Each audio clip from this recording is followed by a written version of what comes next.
Dr. Turek is an award-winning author and co-author of multiple books like I Don't Have Enough Faith to Be an Atheist, Legislating Morality, and his latest, Stealing from God, Why Atheists Need God to Make Their Case. Frank is the president of crossexamine.org, from whom he travels and presents powerful and entertaining evidence for the truth of Christianity. You'll see some of that today. He has presented at high schools and secular college campuses, many who are antagonistic to his message. In fact, they were just telling me Michael Shermer and Dr. Frank Turek were at a recent college, and they both were attacked by what they both called the snowflakes on campus. So you can see that they have something in common there. Dr. Turek has debated several prominent atheists, including the late Christopher Hitchens, David Silverman, president of the American Atheists, and of course, Dr. Shermer. He's debated him once before. Dr. Turek hosts a weekly TV program, I Don't Have Enough Faith to Be an Atheist, and he has a radio program called Cross-Examined with Frank Turek that airs on 186 stations every Saturday.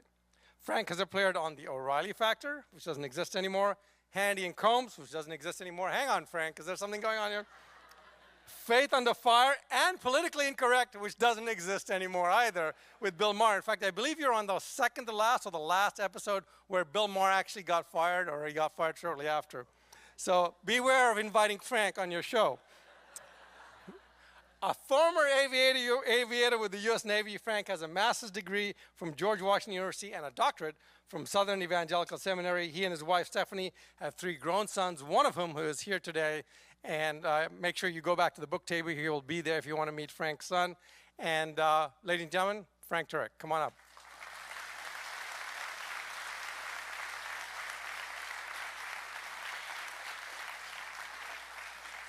Hey, Frank. Okay, let's welcome Dr. Michael Shermer. Dr. Michael Shermer is the founding publisher of Skeptic Magazine. He's a monthly columnist for Scientific American and a presidential fellow at Chapman University, where he teaches Skepticism 101. I want to take that class.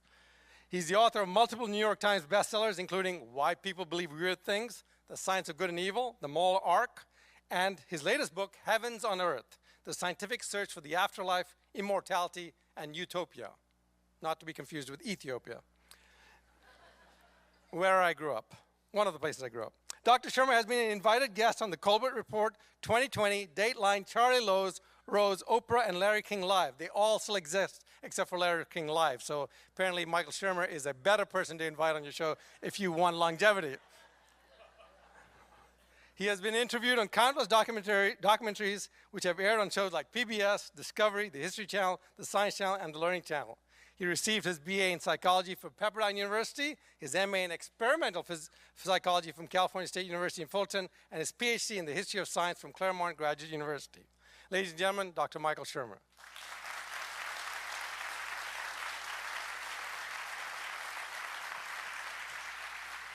Thank you.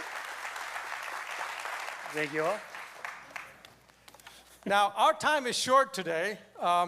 So as we proceed, I will ask that you hold all applause while the person is talking till the end of his presentation. That just gives him a bit more time so he doesn't have to talk through your applause. Same with hurrahs and dude, your time is up also isn't allowed. Okay, laughter is certainly allowed, okay? Now, Dr. Shermer and Dr. Turek will be assisted in keeping their timing with the 2 most beautiful girls in the world, my wife and my daughter, who are sitting up front. They will hold up the 2-minute warning, the 1-minute warning, and the dude, your time is up warning. Just you can watch out for that, debaters. So let us begin with Dr. Turek's first 20-minute introductory statement. Well, thank you, Neil, for such a dry opening. Before we really get into this, you know, people always start by thanking people, and it sounds so obligatory, but it's really true. This is hard to pull off an event like this. So thank you, Westgate Church, for hosting this. And also thank you, South Valley Community Church in Gilroy, for helping with it as well. Thank you so much. Without those people, we wouldn't be doing this. And thank you to Dr. Shermer, who came up from the utopia known as Santa Barbara today. That's where he lives. So he's a smart man. Thank you for doing this, Neil, as well. I've already been. Yes. And The Charlie Rose Show doesn't exist either anymore. Just so you know. All right? All right.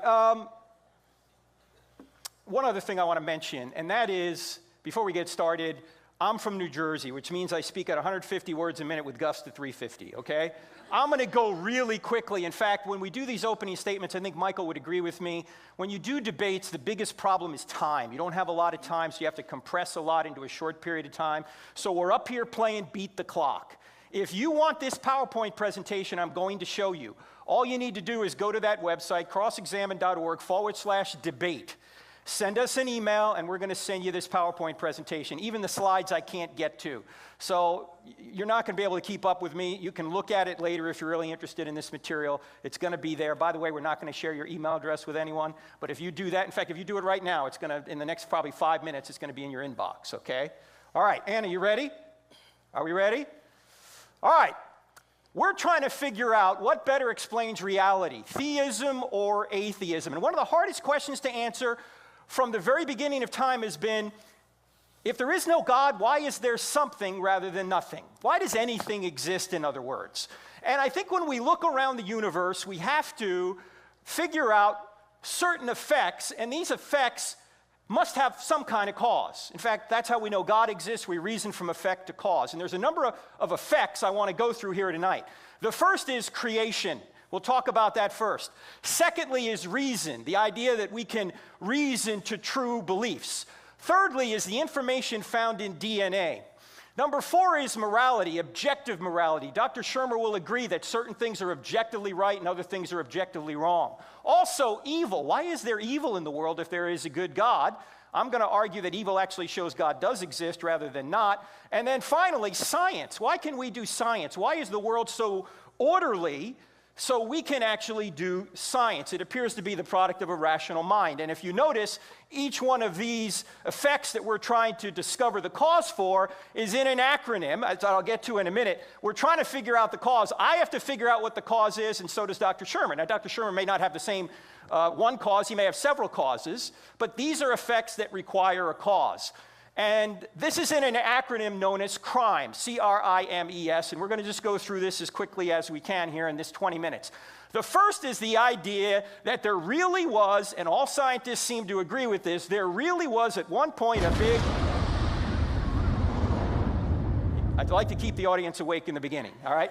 There was a Big Bang, as even atheists admit. Stephen Hawking, who, as you know, died earlier this year, said, almost everyone now believes that the universe and time itself had a beginning at the Big Bang. Now, Hawking tries to come up with another explanation other than God. I think he fails, but he's admitting the data. What's the data? That space, time, and matter literally had a beginning out of nothing. Non-being, not a quantum vacuum, but nothing. Another colleague of his, Alexander Vilenkin, put it this way. He said, with the proof now in place, cosmologists, and by the way, a cosmologist is not somebody that puts on your makeup, all right? Cosmologist is somebody who investigates the origin of the universe. Cosmologists can no longer hide behind the possibility of the past eternal universe. There is now no escape. They have to face the problem of a cosmic beginning. Now, Vilenkin is a believer in the multiverse. Have you heard of the multiverse? There are other universes out there, and ours just happens to be the one that looks designed, even though there's no way to verify this. But even Vilenkin admits that even if there are other universes out there, the whole show needs an absolute beginning. In addition to the universe exploding into being out of nothing, it did so with extreme precision. Stephen Hawking again put it this way: if the expansion rate of the universe was different by 1 part in 1,000 million, a second after the Big Bang, the universe would have collapsed back on itself or never developed galaxies. You change the expansion rate, that infinitesimal amount, none of us are here. You can't make any evolutionary argument for this. Why? Because this is the initial condition of the universe. The universe started this way. Also, the gravitational force is fine-tuned to 1 part in 10 to the 40th power. What's 1 part in 10 to the 40th power? That's 1 part in 1 with 40 zeros following it. You say, Frank, I can't get my head around that number. I know, neither can I. Let me just give you an illustration. Take a tape measure and stretch it across the entire known universe. That's a long way. Set the gravitational force at a particular inch mark on that tape measure. I realize gravity's not measured in inches, but this is just give you a scale idea in your mind. If the strength of gravity was different by 1 inch in either direction, across the scale as wide as the entire known universe, we wouldn't be here. Now, I don't have enough faith to believe that that value just happened by chance. Somebody put that value right there. Now, when you add up these two arguments, there's really two arguments here, the cosmological argument and the fine-tuning argument, you're left with two options. Here are the two options. If the universe had a beginning, we've got two options. Either no one created something out of nothing in a fine-tuned way, or someone created something out of nothing in a fine-tuned way. Now, which view is more reasonable? This is the interactive portion of the program. I think number 2 is more reasonable. By the way, both of these are miracles. It's a miracle to have something come from nothing without a miracle worker. It's also a miracle to have something come from nothing with a miracle worker. The only question is, which view is more reasonable? Now, ladies and gentlemen, if space, matter, and time had a beginning out of nothing, as even many atheists are now admitting, then whatever created space, matter, and time can't be made of space, matter, and time. In other words, the cause must be spaceless, timeless, immaterial, powerful, moral, well, we'll get to that in a minute, personal, and intelligent. Now, when you think of a being with those qualities, who do you think of? That's what we mean by God. Now, the next argument has to do with reason. Now, Dr. Shermer, in his dialogue with Deepak Chopra, admitted that he's a materialist. Michael said, I explained that I'm a materialist and a monist. I do not believe that there is a body and a soul. There is just a body. There is no brain and mind, just brain. So Michael is buying into what we call materialism. And in effect, materialism says that every thought you have is the result of the laws of physics. There's not really a mind there. You're just a brain. You're nothing but a moist robot. And so I think that there's a problem with this, because if Dr. Shermer says my thoughts are determined completely by the non-rational laws of physics, I want to ask him, then so is that thought and all your thoughts about atheism, so why should we believe any of them? If every thought is driven by the laws of physics, we don't really know if we have truth or not. In fact, the problem here is that if atheism were true, we couldn't even be able to reason. Because if we're just moist robots, we're not reasoning, we're just reacting. And a former evolutionist, or a gentleman who was an evolutionist and realized the problem with his worldview, Haldane, put it this way. He said this: if my mental processes are determined wholly by the motions of atoms in my brain, I have no reason to suppose that my beliefs are true, and hence I have no reason for supposing my brain to be composed of atoms. He got it. You know, even Darwin recognized this was a problem with his view for another reason. In fact, it's called Darwin's doubt. Here's what Darwin said.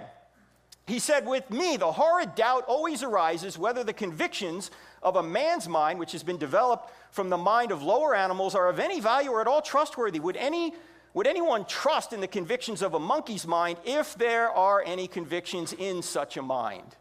Now, reason makes no sense on atheism, materialism, but it makes sense on theism. Why?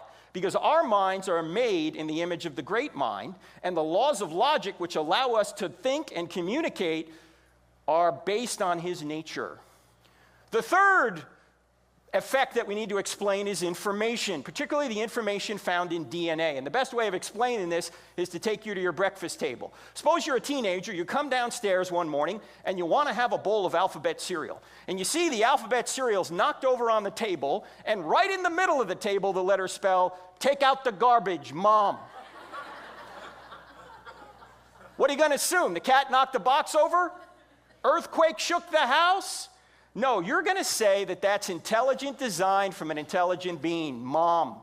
Or if you're walking along the beach and you see in the sand, John loves Mary, right down here in Santa Cruz, what are you going to say? The waves did that? Crabs came out of the water and made that message? No, you're going to say that had to be the product of a mind, because you know in all your prior experiences that messages only come from minds. They don't come from blind natural laws. Well, if take out the garbage, Mom requires a message, what about the message in every single cell of your body? In fact, every one of your 40 or so trillion cells has a message 3.2 billion letters long. Every letter is in the right order. How did that happen? Where did messages and codes come from? In fact, what we're saying here is DNA is a message. It's like take out the garbage, Mom, but a lot longer. And even Bill Gates admits this. He says that DNA is a software program. Gates said human DNA is like a computer program, but far, far more advanced than any software ever created. I don't know about you, where I come from, you guys come from Silicon Valley, don't you? Whenever there's a program, there's got to be a programmer. Now, Michael might say this is God of the gaps reasoning. This is not God of the gaps reasoning. Why? Because we're not arguing from what we don't know. It's not like we just haven't found a natural law to explain this yet. It's that take out the garbage mom is actually evidence for an intelligent being. When you see take out the garbage mom on your table, you don't go, well, gee, I just can't find a natural law for this. You go, that's positive evidence for mom. So we're not arguing from what we don't know. It's not a gap. We're arguing from what we do know. The fourth effect we need to account for is morality. In fact, evil as well. We're going to do these two together. And Michael will agree there is objective morality. Here's the problem from an atheistic standpoint. How can you discover who is morally better, Mother Teresa or Hitler, if there is no standard beyond humanity? In fact, how can you discover which one of these is better? Well, what you need to do is you need to see a standard or know a standard. In fact, how do you know which map of Scotland is better here? Is it map A or map B? What would you need to see in order to know? You need to see a real unchanging place called Scotland. Because if Scotland doesn't exist, then these two maps are meaningless. But if Scotland does exist, then we can see that map A, while it's not perfect, is a better representation of the real map than is map B. In other words, there's an external referent to which we can measure both maps. That standard is what we can do to figure out which map is closer to the truth. Well, that's exactly what we do when we compare Mother Teresa and Hitler. Mother Teresa wasn't the standard. Hitler wasn't the standard. There's a standard beyond both of them by which we measure both of them, and that standard is God's nature. I don't see how you can come up with a standard external to human beings unless God exists. Now, not long ago, I was at a church in South Dakota in February. I don't know why I went there in February, but I did. Anyway, we were doing our I Don't Have Enough Faith to Be an Atheist presentation over several nights. The second night I was there, we had the microphone set up, and a couple of young men in their 20s got up to the microphone, and they were atheists. I didn't think anything of it, because if you call something I don't have enough faith to be an atheist, everyone's going to show up. However, the next night I was there, about a 50-year-old man got up to the microphone, and he had a question written on 2 sheets of paper, and he began to read it. About 10 seconds into into reading the question, he just broke down crying. He couldn't go any further. So I walked off the platform, I went down to him, and he handed me these 2 sheets of paper. And all he said was, read it, read it. So I'm trying to digest this 2-page question as I'm walking back up to the platform. By the time I got back up to the platform, I realized that that man was upset for 2 reasons. Reason number 1, that man, whose name turned out to be Steve, had just discovered recently that a supposed friend of his, a man by the name of Tom, about a 50-year-old man, had been sexually abusing Steve's daughter from the time she was age 4 to the time she was age 14. Right in his own home, under his nose, never saw it. The second reason Steve was upset was because the 2 men who were there the night before were his sons, who used to be Christians and are now atheists. They said, there can't be a good God, because he wouldn't have allowed this to happen to our sister. There is no God. So I said to him, Steve, it's okay to be mad at God. Some of the Bible writers are mad at God. Read Habakkuk, read the Psalms, some of the Psalms, read Lamentations. God, where are you? God can take it. He's an infinite being. But I hope at some point your sons are going to realize this is not a good argument against God. In fact, it's actually an argument for God. Why? In fact, here's what I said to him. I said, when the time is right, Steve, I want you to say this to your sons. If there is no God, what that 50-year-old man did to your sister isn't really wrong. It's just your opinion. Why? Because if there's no standard beyond humanity, it's just his opinion against yours. By the way, the man who did this is still walking the streets. Why? Everyone knows he did it, but he's not in jail. Because every time the trial comes up, Jessica, the one who was abused, psychologically checks out. She can't testify against him. She wanted to marry him. So I said, Steve, when the right time comes, I want you to say this to your sons. If there is no God, then the man who did this to your sister will never get justice. He's not going to get justice here on earth if she doesn't testify, and he's not going to get justice in the afterlife because according to atheism, there is no afterlife. Do you really think that's the way the universe is? Do you really think there's no such thing as justice? The very reason you're upset, rightfully so, is because you know a great injustice has been done. But there can't be justice, or I should say there can't be injustice unless there's justice. In fact, C.S. Lewis put it best. He said evil requires good and good requires God. He says, as an atheist, my argument against God was that the universe seems so cruel and unjust, but how had I got this idea of just and unjust? A man does not call a line crooked unless he has some idea of a straight line. What was I comparing this universe with when I called it unjust? In fact, it's been also put this way. The shadows prove the sunshine. In other words, in order to have evil, you have to have good. In order to have shadows, you have to have sunshine. Oh, you can have sunshine without shadows. You can have good without evil, but you can't have evil without good. Now, if something's evil out there, and Michael will agree there are many things that are evil, then there must be something good. What is that good? That good is God's nature. If there is no God, then there's nothing ultimately good or bad. There are just molecules bumping into one another. Now, Jessica, the girl that was abused, decided to do something positive with this awful experience. She actually wrote a book. Here it is, Not Your Princess by Jessica Mitchell. I read one chapter of this book and couldn't read it anymore.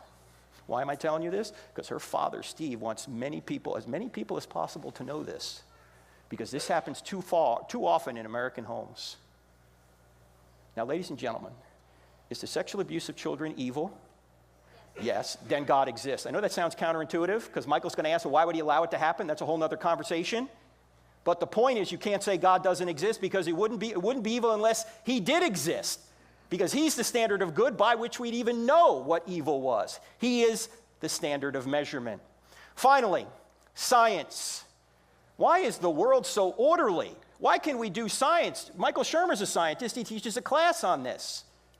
Why can we do science? Why is the world so orderly? In fact, you might ask yourself the question, science requires nature to be goal-directed. Why is nature that way? For example, why do the planets reliably go around the sun? Why don't they go in herky-jerky movements or random movements?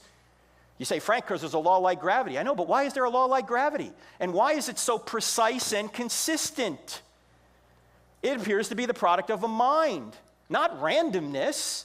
In order to do science, you need consistent natural laws that can be relied upon, fine-tuned natural laws. Where do these laws come from? And by the way, these laws affect living and non-living things. In fact, take an oak tree, for example. Where does an oak tree come from? Well, an oak tree comes from an acorn. Well, how come when an acorn is properly nourished, it always becomes an oak tree? It doesn't become an elm tree or a birch tree or a seahorse, right? It always becomes an oak tree. Why is that? Well, because it's programmed to become an oak tree. Yeah, but who programmed it? I mean, is an acorn in the ground conscious going, all right, what do I need to do to become an oak tree? No. It doesn't even have a mind, yet it goes reliably in a direction. If it doesn't have its own mind to go in a direction, there must be an external mind directing it toward an end.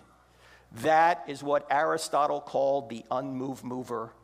Thomas Aquinas came along in 1200 AD and said, that's going to be my fifth way to argue for God.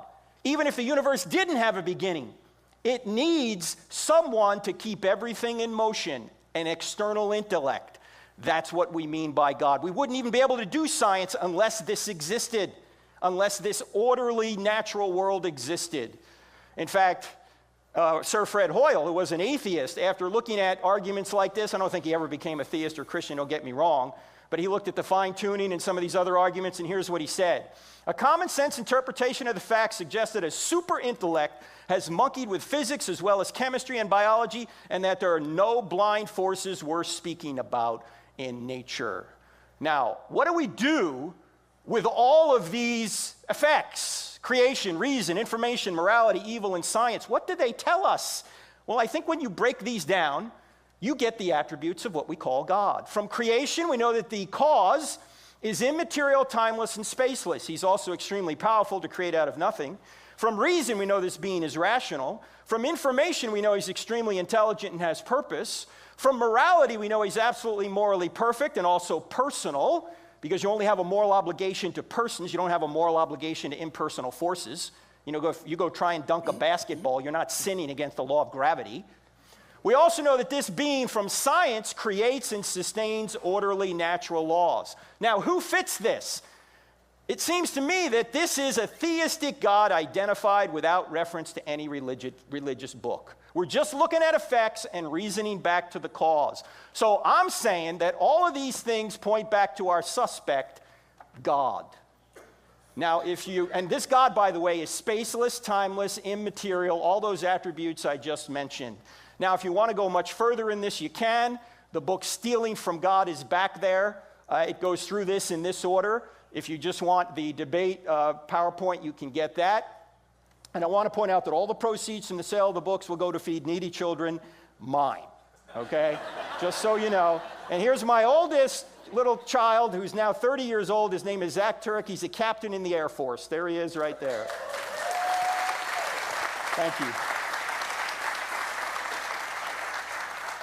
He's hungry. Thank you, Frank. Dr. Shermer will have 20 minutes now. Dr. Shermer. Thank you, ladies and gentlemen, brothers and sisters, comrades and friends, and seekers after reality. I guess I'm here to defend reality, which is a good thing because it's real. Tonight's debate on theism and atheism. How many of you self-identify as theists, that is, you believe in God? Whoa, look at the time.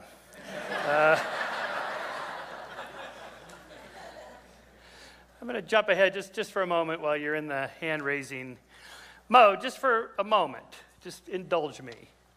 You're atheists. You have come to decide there is no God, or you don't believe that there is a God.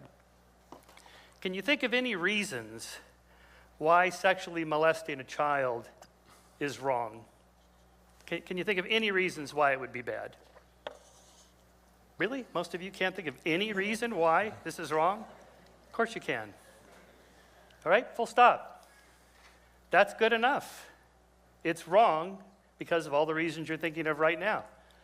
Harm to a sentient being, long-term destruction of their psychological makeup, you wouldn't want it done to you, and so forth. These are good reasons, reasons to be good for goodness sake and not be evil for goodness sake. I was once a theist, as our host mentioned. By the way, you referred to us as candidates. Oh, yeah. I'd like to thank you for your votes ahead of time tonight. You know, there is an election this year.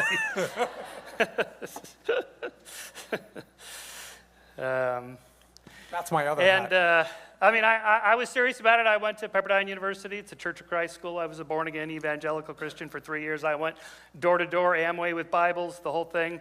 I totally believed. And then I became an atheist, and I went door-to-door saying, I take it all back.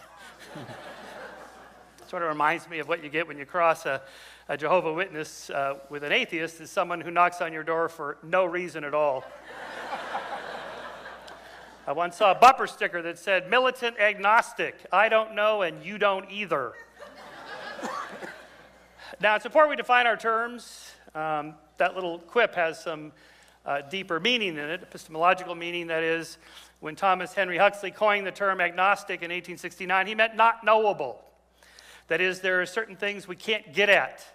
Philosophers today call these Mysterian mysteries. They can never be resolved. This is what Huxley meant when he talked about God as an unknowable entity. Not you're waiting for one more experiment or another data set or a better argument and you'll make your decision one way or the other.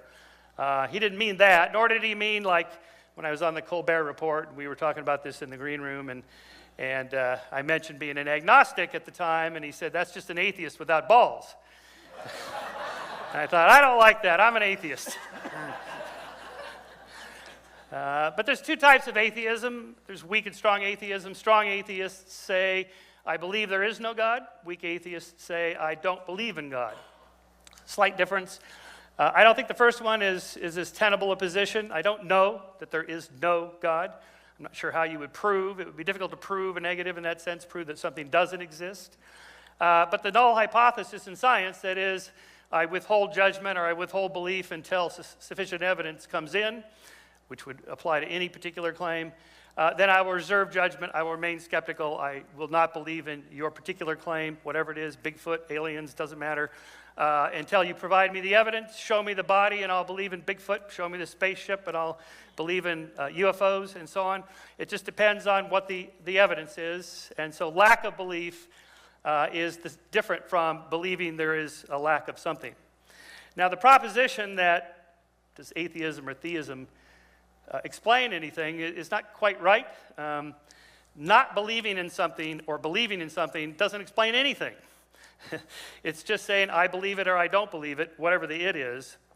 And it also leaves out all the other positions. Deism, for example, can explain things. There was a creator of the universe, set the whole thing in motion with the laws of nature that are teleological and create structure and so forth, and then step back and has had no further involvement in the process. Or pantheism, everything is God, which is more of a sort of a Buddhist version. Why aren't we talking about those? Or my favorite, apatheism, which is I don't care if there's a God or not. I think these words are more proxies for religion and science. What better explains reality, religion, or science? The Oxford English Dictionary defines religion as the belief in and worship of a superhuman controlling power, especially a personal God or gods. But that itself doesn't explain anything. Just believing in something or worshiping something isn't an explanation. You wouldn't offer that, say, if you were wondering, do vaccines work? Or do vaccines cause autism? Or does HIV cause AIDS? You know, whatever the question is. You wouldn't say, well, I'm a theist, so I believe in that. What are you talking about? That doesn't explain anything. Maybe what you mean by theism or religion is God. God did it. God being in your case, I presume, an all-powerful, omnipotent, all-knowing, omniscient, and all-good, omnibenevolent entity who created out of nothing the universe and everything in it, who is uncreated and eternal, a non-corporeal spirit who creates, loves, and can grant eternal life to humans. But even that, just saying, well, my explanation of X, whatever it is, planets, gravity, the universe, something rather than nothing, morality, consciousness, God did it. That's not an explanation. Those are just words. You're just plugging words into the blank, the gap.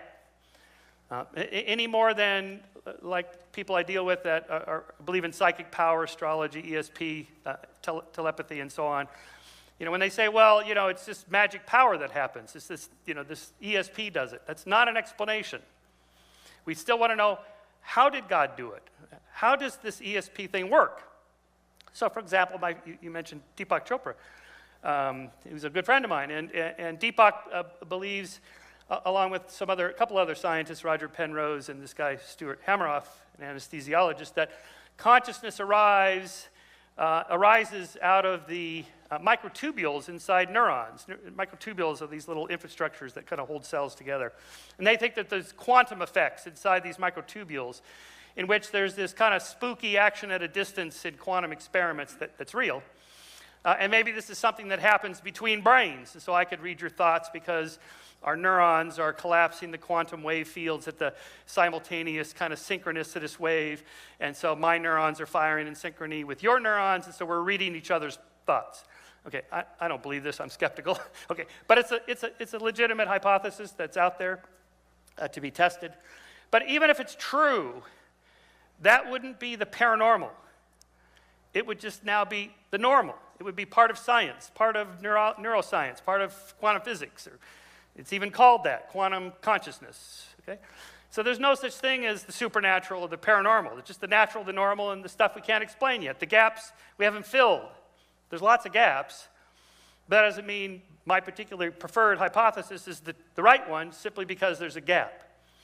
Science in this sense is very conservative because most ideas that people come up with are wrong, including those by world-class scientists, which is why scientists start with that thing, the null hypothesis. We assume your idea is probably not right, but go ahead, give it your best shot, and let's see. So most ideas in science turn out to be wrong. That's why we're skeptical.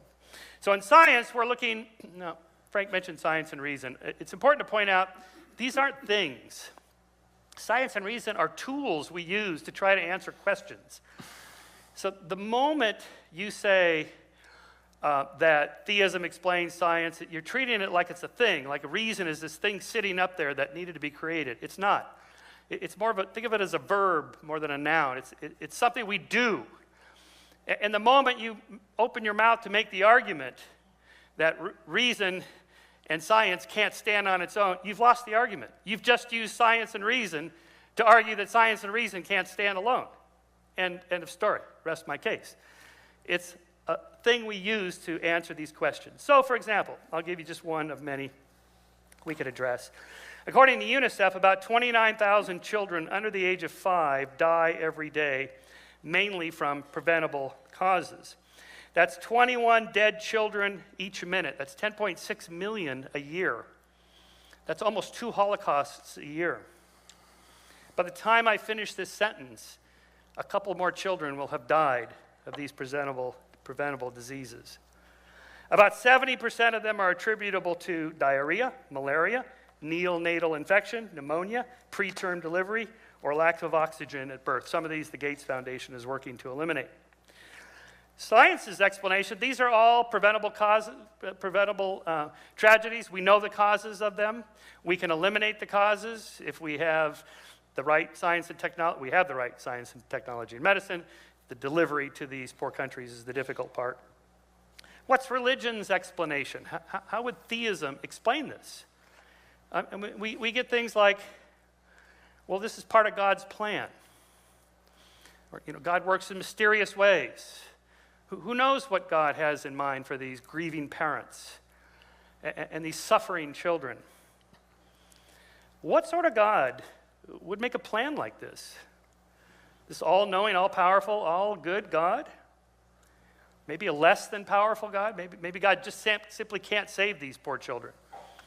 Now, I'm not talking about human evil like homicide, crimes, genocides that you would attribute to free will and the fall and bad choices. I'm talking about innocent children suffering, grieving parents just in agony for the rest of their lives.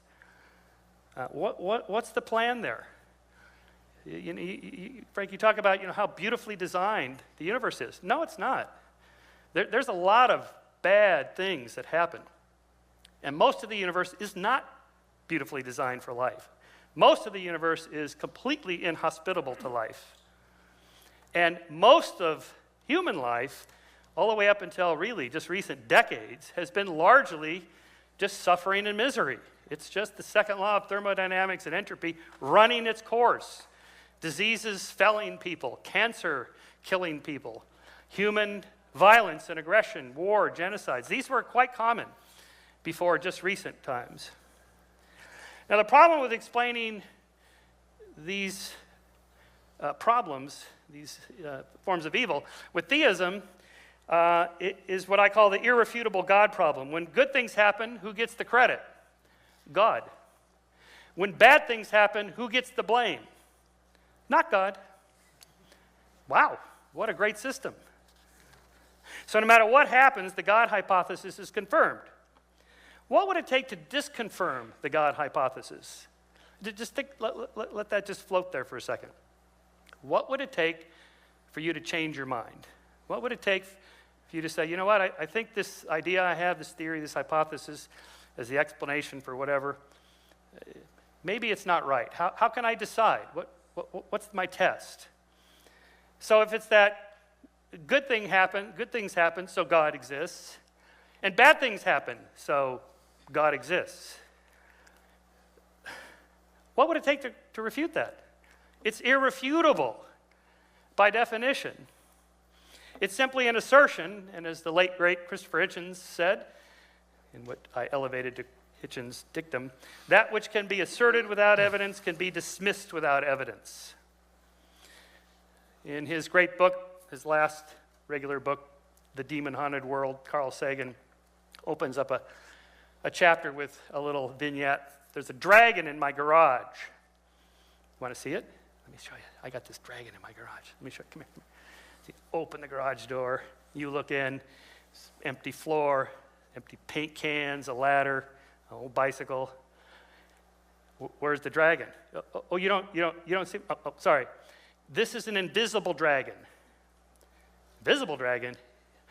Yeah, it's invisible. Well, I'll tell you what, I have some flour. We're going to spread flour on the floor, and we'll catch his footprints as he walks around.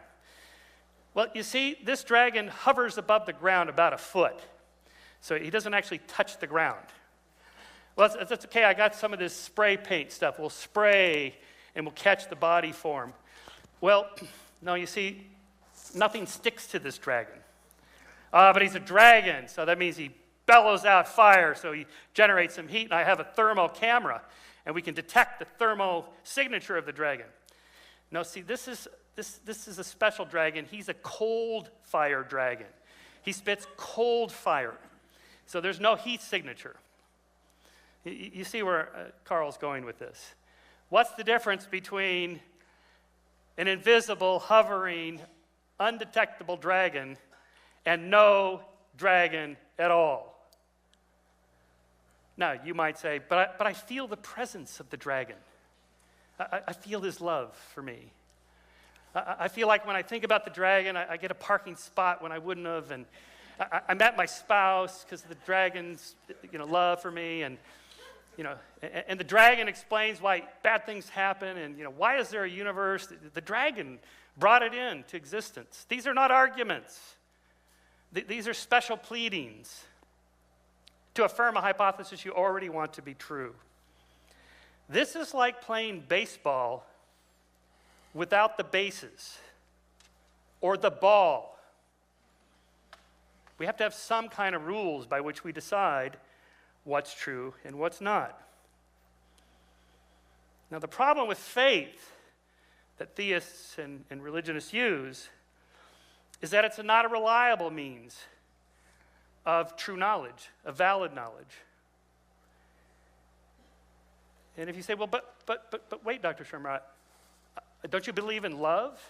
I mean, I love my spouse loves me, my boyfriend, my girlfriend. There's no evidence for that. Yeah, there is evidence. You don't have faith in that. You know what you call love without evidence? Stalking. We use evidence and reason in all parts of our life. If you're using reason, you're on the side of science. This is what we do. If you're using faith, you're not doing science. It's not reliable. You may get the answer by accident, right? But if your theory that the cause of things in reality, cause of diseases and accidents and plagues and so on, is that late at night, women go out and cavort with demons, you're either insane or you lived in Christian Europe 500 years ago. That was the prevailing explanation for the physical world, a lot of it. Witches. And by the way, parenthetically, one of the arguments for why they believed in witches so strong is because if there's no witches, then maybe there's no demons.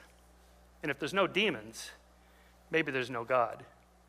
So there's a lot of pressure on the church to find evidence of these witches to support the superstructure of a supernatural world that science was beginning to chip away at. Thou shalt not suffer a witch to live, Exodus 22:18. Today, no one in their right mind believes this, except in a few of these third world countries where witchcraft still exists. So what we need to do is be able to point to something and say, look, this is the evidence I have for my claim. This is the evidence, this is the arguments I bring. See that right there? Look, you can check it, and you can run the experiment, and you can consider the arguments, and so forth. So we have to make a distinction between external objective truths and internal subjective states. So for example, if I say there's 697 people in the room tonight, that's a proposition that we can objectively confirm or disconfirm by simply counting. If I say the greatest rock song of all time is Stairway to Heaven. And I can prove it. And you say, wait a minute, no, Freebird. Freebird is the greatest rock song of all time. Okay, these are internal subjective states. I have an invitation to go to Costa Rica, spend a week taking ayahuasca. So I can discover this truth that everybody who has taken ayahuasca knows is real. There is this other spirit world that really exists. So I've met these people. I say, show me, point to it. Well, you got to drink the tea, and then you'll see. It's like, yeah, but my friends that did LSD back in the 70s, they say the same thing, and we all know that's just brain wiring. All right, so this distinction I'm making here, there has to be something to point to. What we're after tonight, we're sliding into this area where it's internal, it's subjective. There's no experiment we're going to run and go, look, there it is. These are simply arguments that I can't explain these 5 things. Something rather than nothing, origins of life, origins of consciousness, origins of morality, good and evil. Therefore, God did it. That's, again, to conclude, that's not an explanation. You're just filling in the gap. I'm going to stick it in there. Well, 500 years ago, you would have been putting in the gap, women cavorting with demons, we'll call them witches, and burn them, and that'll take care of that. And you would have now, looking back, said, that was a crazy idea. Let's not do that again. We've learned something. We learned about climate and weather and disease vectors and plagues and things like that, their causes. How did we learn that? Not from theism. We learned that from science. And science continues to close those gaps and fill those explanatory voids. The aliens have come to tell me it's my time. And with that, I thank you. It's all right. Thank you.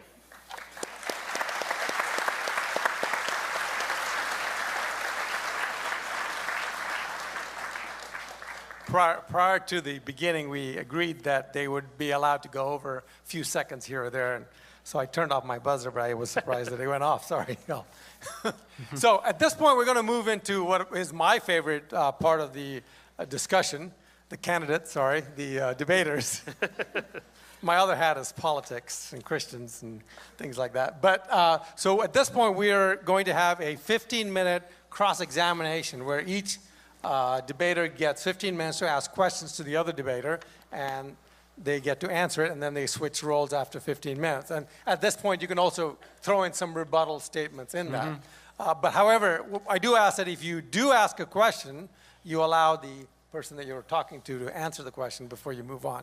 So we didn't really decide who goes first. Did any of you have a particular? Well, you can. Well, let Frank we go can first. just dialogue. Okay, yeah. I mean, again, we've got about 30 minutes to dialogue, so we'll do 15 minutes primarily from Frank, and then at the end of 15 minutes, I'll just kind of say it so you can go. Great. All right, thanks. Michael, question I'll put on the board so everyone can see.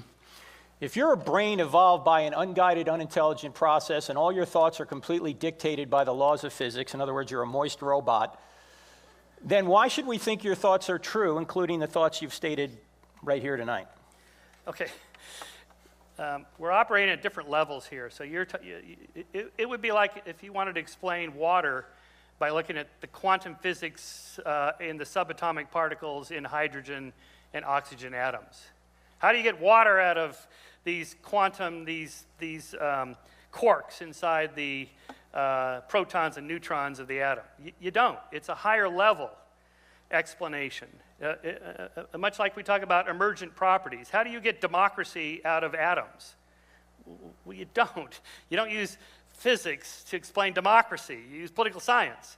So what we're talking about here is kind of different levels, explanatory levels, which is one reason why we have different fields of study to think about the cause of things in economics or psychology or whatever. So, well, I agree with you on that there are other fields of study, but if you're a materialist, unless you've changed your mind, all that exists are molecules. So again, why should we believe what you're saying? So consciousness, well, that's sort of a bizarre question. What do you mean why should believe it? It would be like saying, you're made out of quarks, and so why should I believe you? What does quarks or atoms got to do with anything? Because if we're controlled by the laws of physics, including our thoughts, why should we expect our thoughts to be true? Okay, I'm a compatibilist, so I believe that we have volition and free will.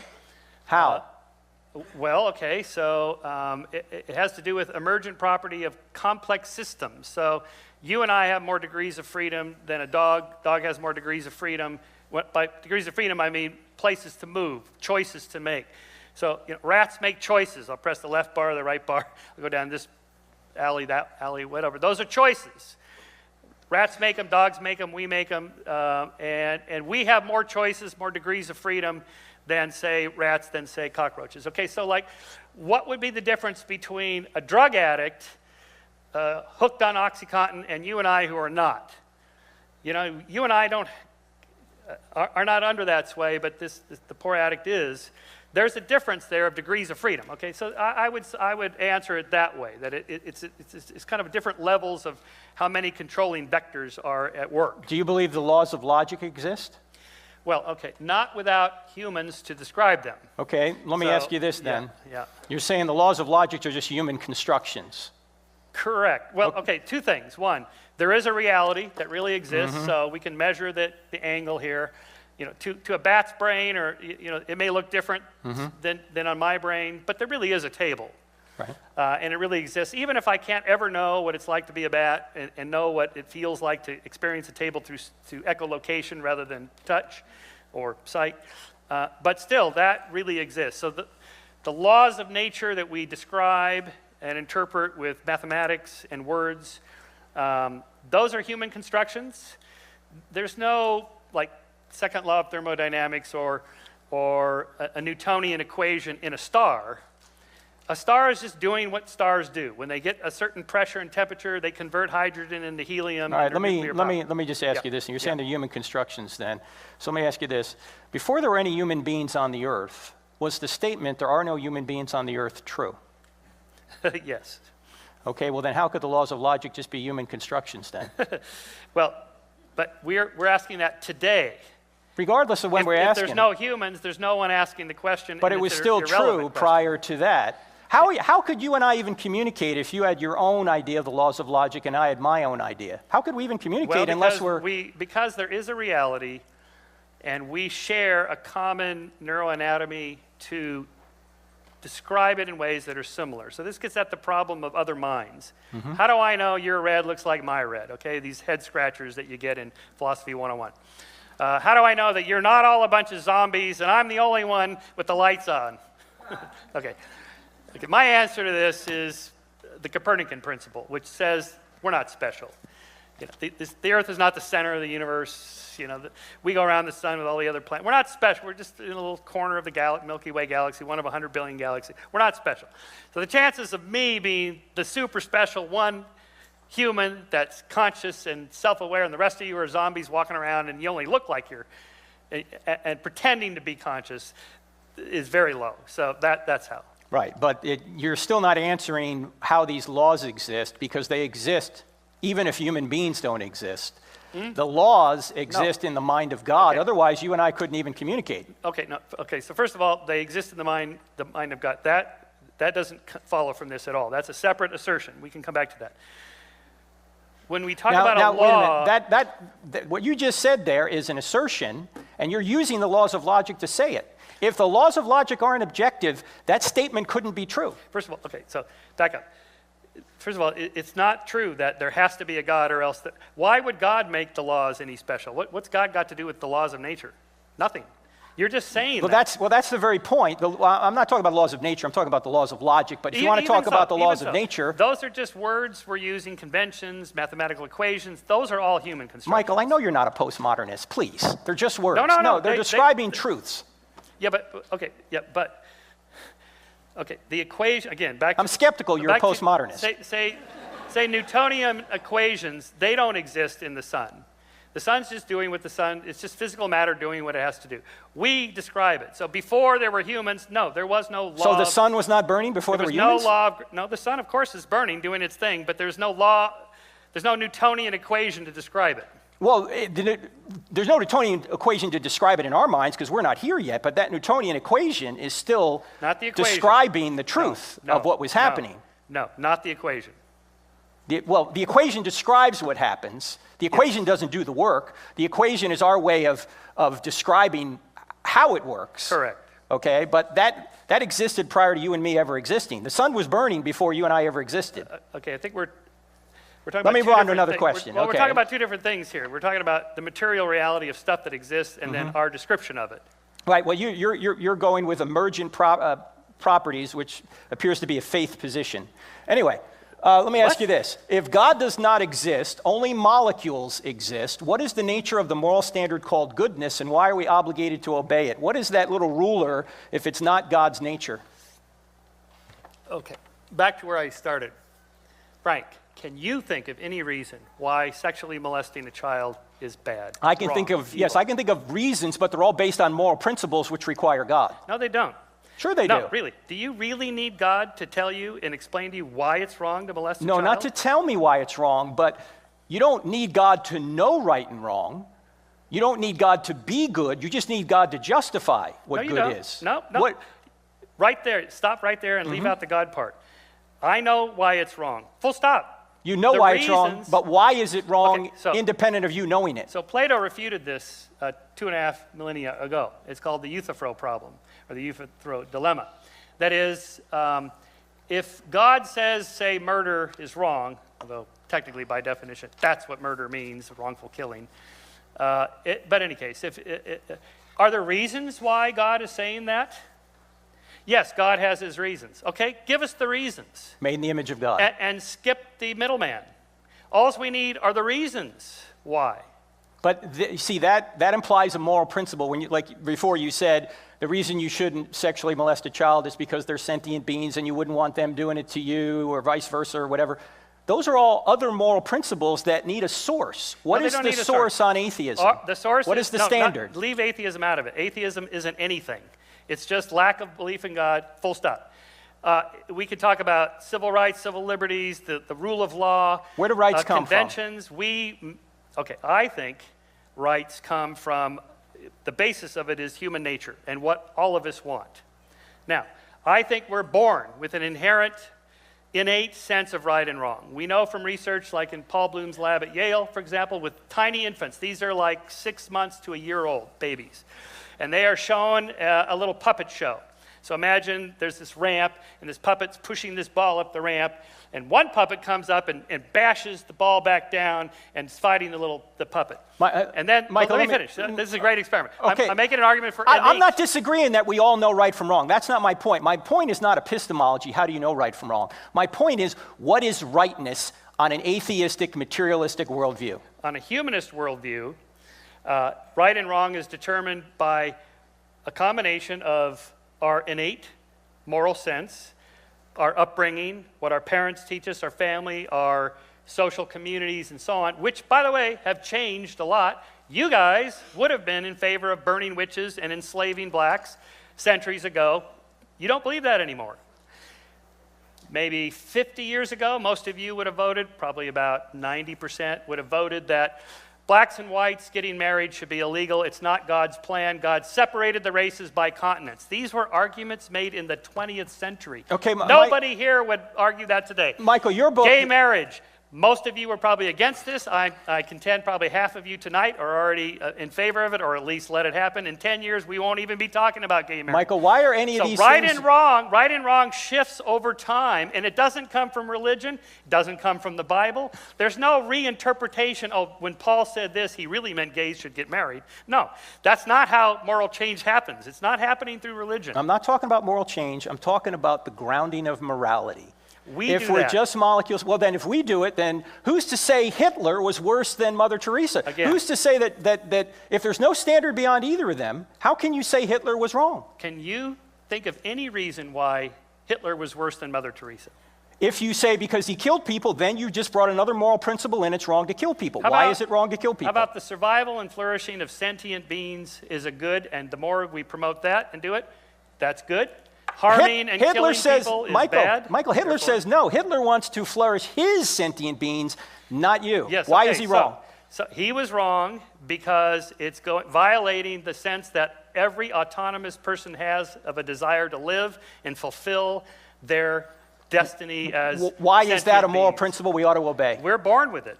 We're born get knowing that. it, but why should we obey it? We get it from, like, for example, our constitutions that we write, and we say, this is what we're going to do, and we're going to enforce So if it. we write a constitution that says gay marriage is bad, you're for that? No. Oh, okay, so there's a standard outside the Constitution you want to impose on it. Based on our nature, yes. It comes inherent with the species. We're born with a sense of a desire for life, freedom, and autonomy, which is why women have been fighting against the church for 2,000 years to have reproductive rights, freedom from oppression, from males, and so forth. And we have all been bending to this because women say, that's what we want. Unless It's something we want because we're born with unless the woman is in the womb. it. Okay, now let's talk All about right. that for a second. Let me go to a new subject, Michael. No, wait.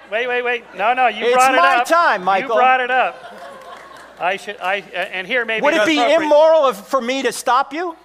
It might be a good time to use Bill Maher's line that Republicans are pro-choice all the way up to the time where their mistress gets pregnant. And also, conservatives seem to be pro-life all the way up until birth. And then after that, just war. It's perfectly okay to kill innocent civilians in Iraq. It's perfectly okay to put to death people on death row. You've already argued that it's justifiable to kill certain people, even innocent people, due to some other cause. All right, so we're already on the same page there. No, Michael, what you just brought up, there's a difference between an innocent child in the womb and a guilty murderer on What death about row. an innocent civilian in Iraq that we bomb using drones? That's why we try and minimize And those, we because we have know that collateral person's damage. Well, valuable. okay. Let me go on to final question. Only got 3 minutes left. Well, we can just dialogue, Frank. We don't have to All right. put a Well, stopwatch on I it. want you to put me on the spot. What blind natural laws can create computer code billions of letters long? Okay, first of all, you were wrong about that business about DNA. It's perfect. There's not a single. Well, no, there thing could out be of- mutations in it. This but is not just mutations. 8% of our DNA is viral DNA. This is called lateral gene transfer. It was discovered in the 60s and 70s. There's a new book out called The Tangled Tree. David Quammen, I just had him on my podcast last week. He talks about all the new research on this. Since the Human Genome Project, 8% of our genome is viral. How did it get there? It came there from viruses. 2.5% of our genome of everybody who's not in Africa, does not have an African origin, is Neanderthal. Give me the explanation, the theist explanation for why God put Neanderthal DNA, 2.5%, into our genome. What's the purpose of that? I don't know what the purpose is because I'm not a biologist, but my question to you Well, is, there's no purpose. Is the DNA a computer program or not? Okay, these analogies we use, it's not a computer program. This is just a metaphor we use to try to understand. No, it's not a metaphor. It's one-to-one correspondence. It's like computer code. You can ask the moderator right here. But you're I'm supposed to stay Frank, neutral, but- even though I am an engineer, yes. okay. But really, Frank, I mean, this business of... We can switch over now. It's Yeah, about it's 50 your minutes. turn So now. we don't have to but- switch. We can just I know, talk. we can You can continue, ask me but, questions but now. put him on the spot there, Michael. Well,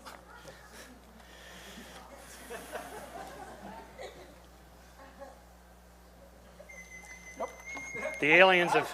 Aliens are here again. Anybody know how to use an iPhone?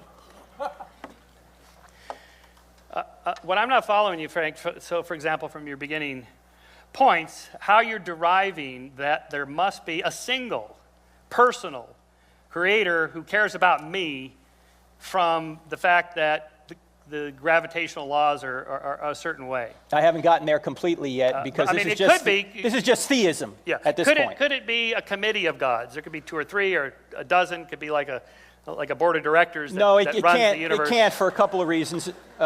Although you look at the platypus, you might think so. Well, but I No, mean, deism could be that could be it. God set up the whole you're right. thing You're right. Yeah. and runs the show. It could be deism, but I think when you go further, you realize that God has intervened in the world since the beginning. But back to your point, one argument which I didn't bring up is the idea that that everything that exists materially is composed, and it needs to be composed by an external force. Now, the force that composes the universe and composes matter can't be composed itself, because then that being would need a composer as well. Yeah, so what you're getting back to is an immaterial, spaceless, timeless composer that words. is pure actuality, no potentiality. That being isn't composed at all. It's spaceless, timeless, and immaterial. Okay, who created and there can only be one of them. Timeless being? If you're timeless, do you have a beginning? No, yeah, of course. Look, if you're let me say that again. If you're timeless, do you have a beginning?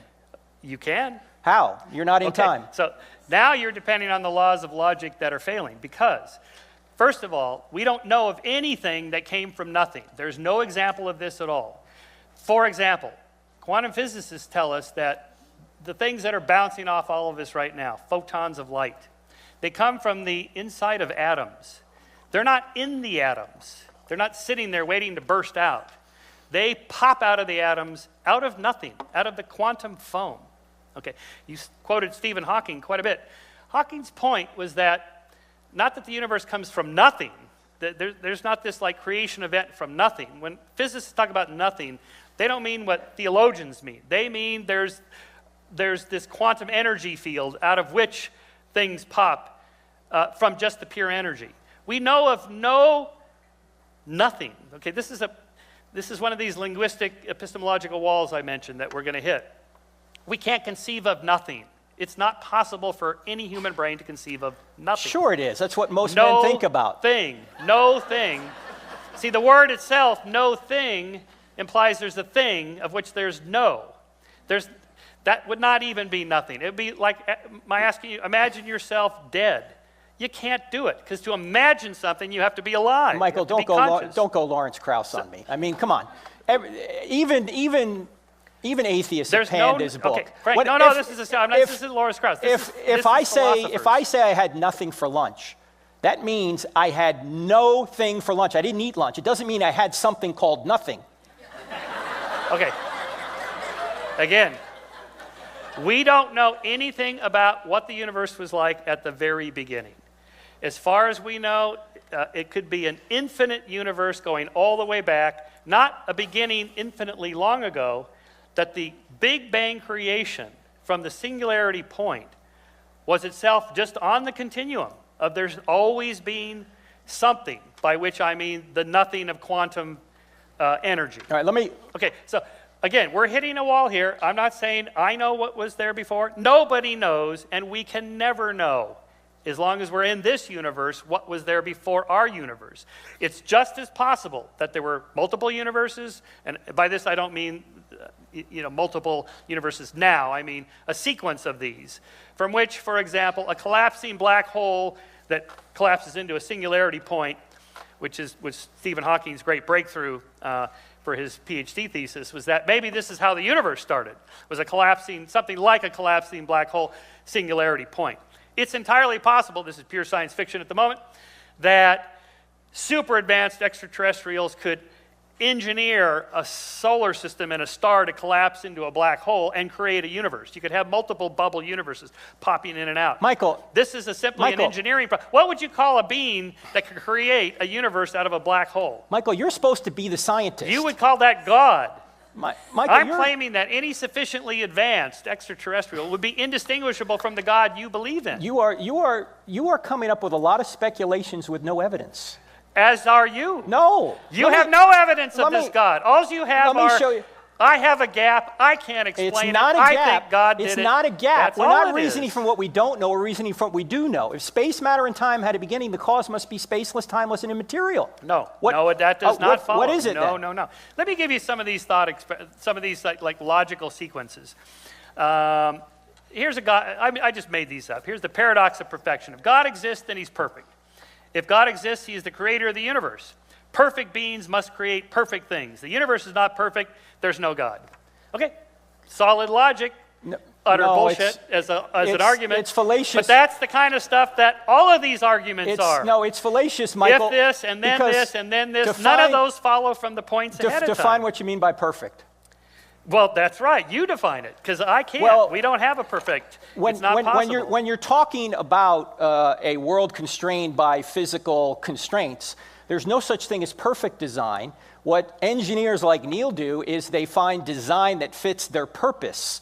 Like this iPhone, unfortunately I have to recharge every 2 hours. Now they could have made the iPhone a lot bigger, but if they did, I'd be lugging it around like a suitcase. You need to get the 5. Well, Stick with whatever. the 5. The point here is that the engineers have to trade off between size and portability and battery life. So there is no perfect design unless you know what the intention of the designer is. So the analogy there is fallacious, or the statement you said. But let me just ask you this. This is an important point here. All right? Up here. You see right here is today. Yeah. There's yesterday. There's the day before yesterday. There's last week. Let's say we don't know how far back this line goes, the timeline. Question is, can this line be infinite into the past? This would imply, if that's true, that not that it had no beginning, that there was no beginning infinitely long ago. The Big Bang would just be the latest beginning of this universe. There could be multiple bangs, there could be multiple universes going all the way back. This would be like arguing there had to be a finite beginning or else we wouldn't be here tonight. Okay. No matter what would happen, you'd end up with this finite beginning. But let me ask you this.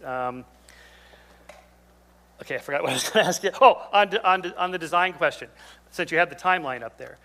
So we now know the universe is 13.8 billion years old, and humans are roughly about 100,000 years old. Christianity began about 2,000 years ago. What was God doing that 99.99% of all that time?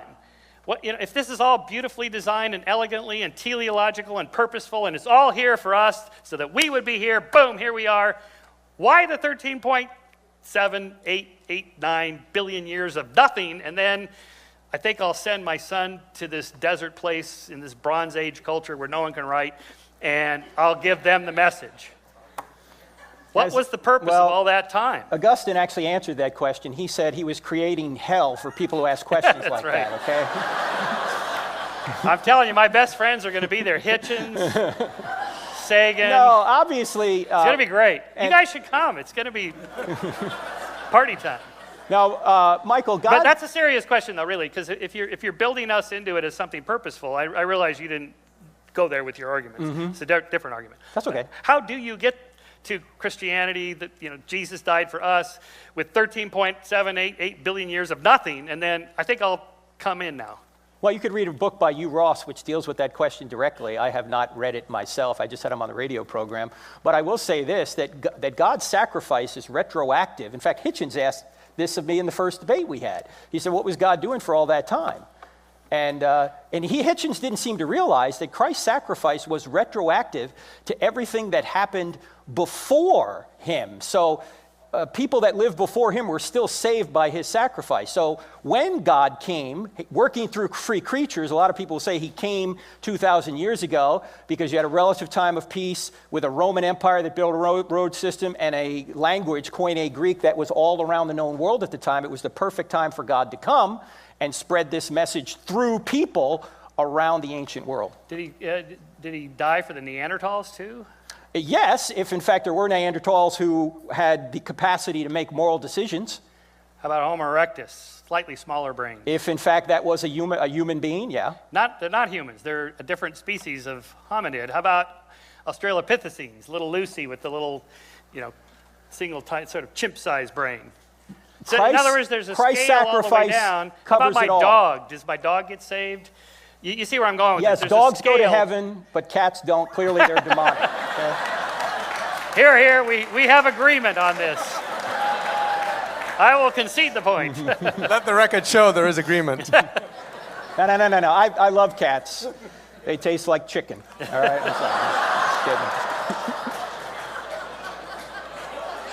This is devolved. I'm sorry. He believes in evolution. I'm de-evolution. Nobody's ever going to invite me to be a moderator again. Or at least for the political candidates coming up.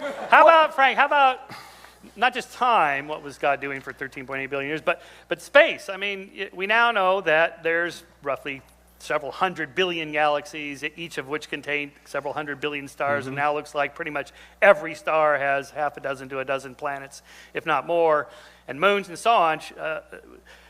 What about all those? What's the purpose of all that other stuff if we're supposed to be the focus? Just one little third rock from the sun in this tiny little corner of the galaxy. Why all that space? That hasn't been revealed to us if there are other life forms out there. But all those life forms, I should say all that space out there actually demonstrates the majesty of God. I mean, if the clouds ended at the cloud tops, or if the heavens ended at the cloud tops, we go, hey, what's the big deal? But when you see stars equivalent to grains of sand on all the beaches on all the earth, spread out there, that would take us over 200,000 years at space shuttle speed to go between them. You realize the majesty of God. This is why both the Old and the New Testament say the heavens declare the glory of God. In fact, in Isaiah chapter 40, in Isaiah chapter 40, Michael, where am I? God is speaking and says, to whom will you compare me, or who is my equal, says the Holy One. He says, in other words, you want a comparison? Here's what he says. Lift your eyes and look to the heavens. Who created all these stars and named them one by one? Because of his great strength and mighty power, not one of them is missing. How do you know that the Christian religion is the right one? How much time are you going to give me? So, for example, there's a billion Muslims who are absolutely certain you're going to hell because you chose the wrong religion. And they speak with as much conviction, they have great arguments and so on. Now, or for that matter, my Jewish friends and rabbis, they don't accept Jesus as their Savior. They believe the same God, the same book, at least the first part of the book, the Hebrew Bible. And they know the arguments, for the resurrection, the eyewitnesses, the missing, the empty tomb. They know all those arguments. And they go, nope, I don't believe it. So it's interesting to me, from a scientist's perspective, that you get so much diversity over such a long period of time, and there's no convergence toward, yeah, that's the right one. Like in science, like Big Bang Theory versus steady state cosmology, that was debated for a couple decades. Big Bang Theory eventually, not the TV show, but the real theory, won out because there was more evidence for it. Or just pick any scientific debate. It's kind of scattershot for a few decades, and then it starts to narrowly focus, and then there's a convergence and a consensus. That's the one. These other ones are probably not true. The thing that's curious to me about religion is that you get this sort of smattering. This is our afterlife, and this is the afterlife. No, this is the afterlife. Well, which is the right one? Well, they're all true, or they're not all true. Nobody's going to say that. Or they're not all true. But what's your standard of objective standards? Say, well, we know that's the right one because, look, I can point to it. And when you point to it, why don't the Muslims go, oh, yeah. Because it's not a process of chemistry. You'd have to be an atheist to believe in the process of chemistry that gives you all your thoughts. We don't. There's a free will involved. In fact, the way I show that Christianity is true, I go through the evidence that truth exists, God exists, miracles are possible, and the New Testament documents are telling us the truth about the resurrection. Because if Jesus rose from the dead, then whatever he teaches is true because he's God. So I just have a personal policy. If somebody rises from the dead, I just believe whatever they say. Okay? Now, Michael, I will point out in India, there's a God man named Sai Baba. He's dead now, but he had millions of followers. He could raise the dead. He said he came back from the dead. He could perform miracles. Millions of people believed him. Well, look, but you don't believe in Sai Baba. Sometimes people are deceived, but let's run a very quick experiment here. Wait, stop right there. Sometimes we are, right? Yes. We can be self-deceived. I think we've just witnessed it tonight. Okay. And I rest my case. Thank you. Our 30 minutes Thank you very much, ladies and gentlemen. No, Michael, we're gonna do a short experiment here. This is for the Christians in the room. Christians, I want to ask you guys a question. I want you to think of somebody you know who's not a Christian whom you'd like to be a Christian. Everybody got somebody? Friend, relative? Okay, next question. Am I one of them? They're thinking about you, Michael. Next question. Is the person you're thinking of on a relentless pursuit of truth? They want to know if Christianity is true or not. Or are they apathetic or maybe even hostile? How many say the person I'm thinking of is on a relentless pursuit of truth? A hand and a half. How many people say the person I'm thinking of is apathetic or hostile? Yeah, there you go. There's the answer. Free will. They don't want it to be true. Most people are not on a truth quest, they're on a happiness quest, as my friend Andy Stanley says. You're saying this about Orthodox Jews? They don't want to know what the truth is? I don't know what each individual person is. They are as deeply religious as you. Okay. But they don't accept Jesus as their Savior. Okay, so what I'm saying is that these are free will, Michael. kinds of questions. People have free will. Okay, they have free will. They choose not to believe Jesus was the Messiah. They even believe that there is a Messiah, he just hasn't come yet. That's pretty close. I mean, you got to let them in for that, right? Hey.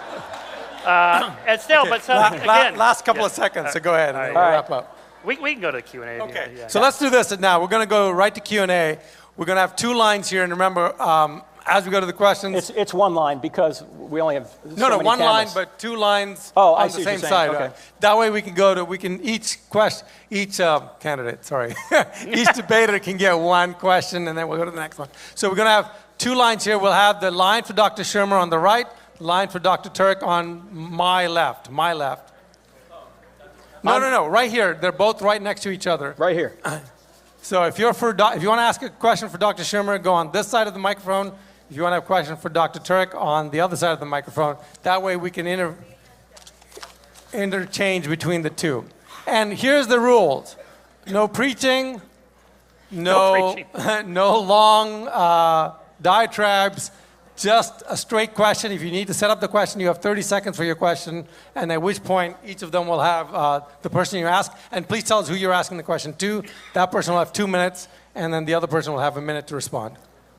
All right. Go ahead, and please tell us your name too, please. Right. Mic check. All right. Hi, I'm Kevin. Oh, hang on. The camera has to be set in place. Sure. So again, 2 lines so I know who is who. So Dr. Shermer, questions on the right of the microphone.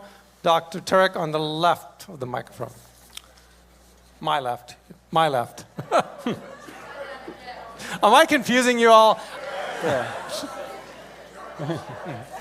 Turek on his side, Shermer on his side. How's that? When the cameraman gives us the go-ahead, you guys can talk while we're doing that, or you want to take a break.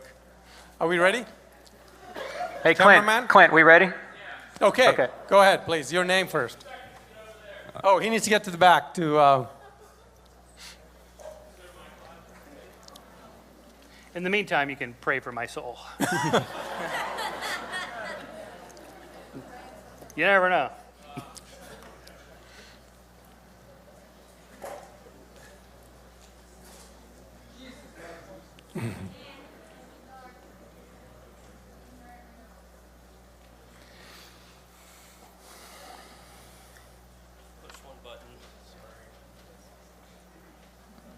This allows us to broadcast this on the internet, so that's why we're taking this time.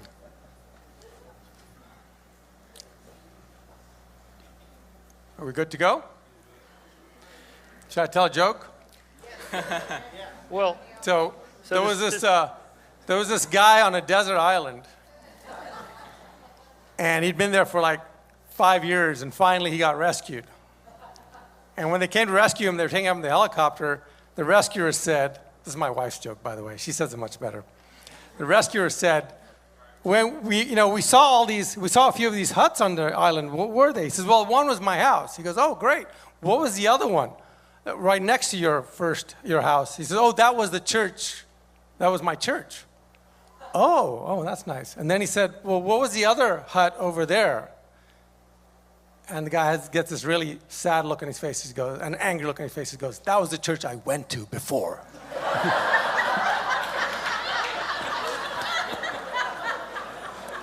Are we ready?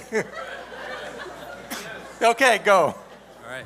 Hi, I'm Kevin Aziz, and my question is to Dr. Turek. Actually, before I came here, I was watching your debate with Hitchens some years ago before, in rest his soul. But he said something too, which I didn't think you had a chance to necessarily respond to. So he said, if Jesus, he said it could be possible to trace back the birth, that there could be some type of immaculate conception. But even if we were to be able to do that, that wouldn't prove the proposition that any of his moral teachings were correct, or that we should technically listen to anything he has to say on the subject of morality, or doesn't prove the doctrine of Christianity. And my second part of the question, sorry, it's a very quick bilateral. Given every religious claim on offer, given every doctrine professed or confected,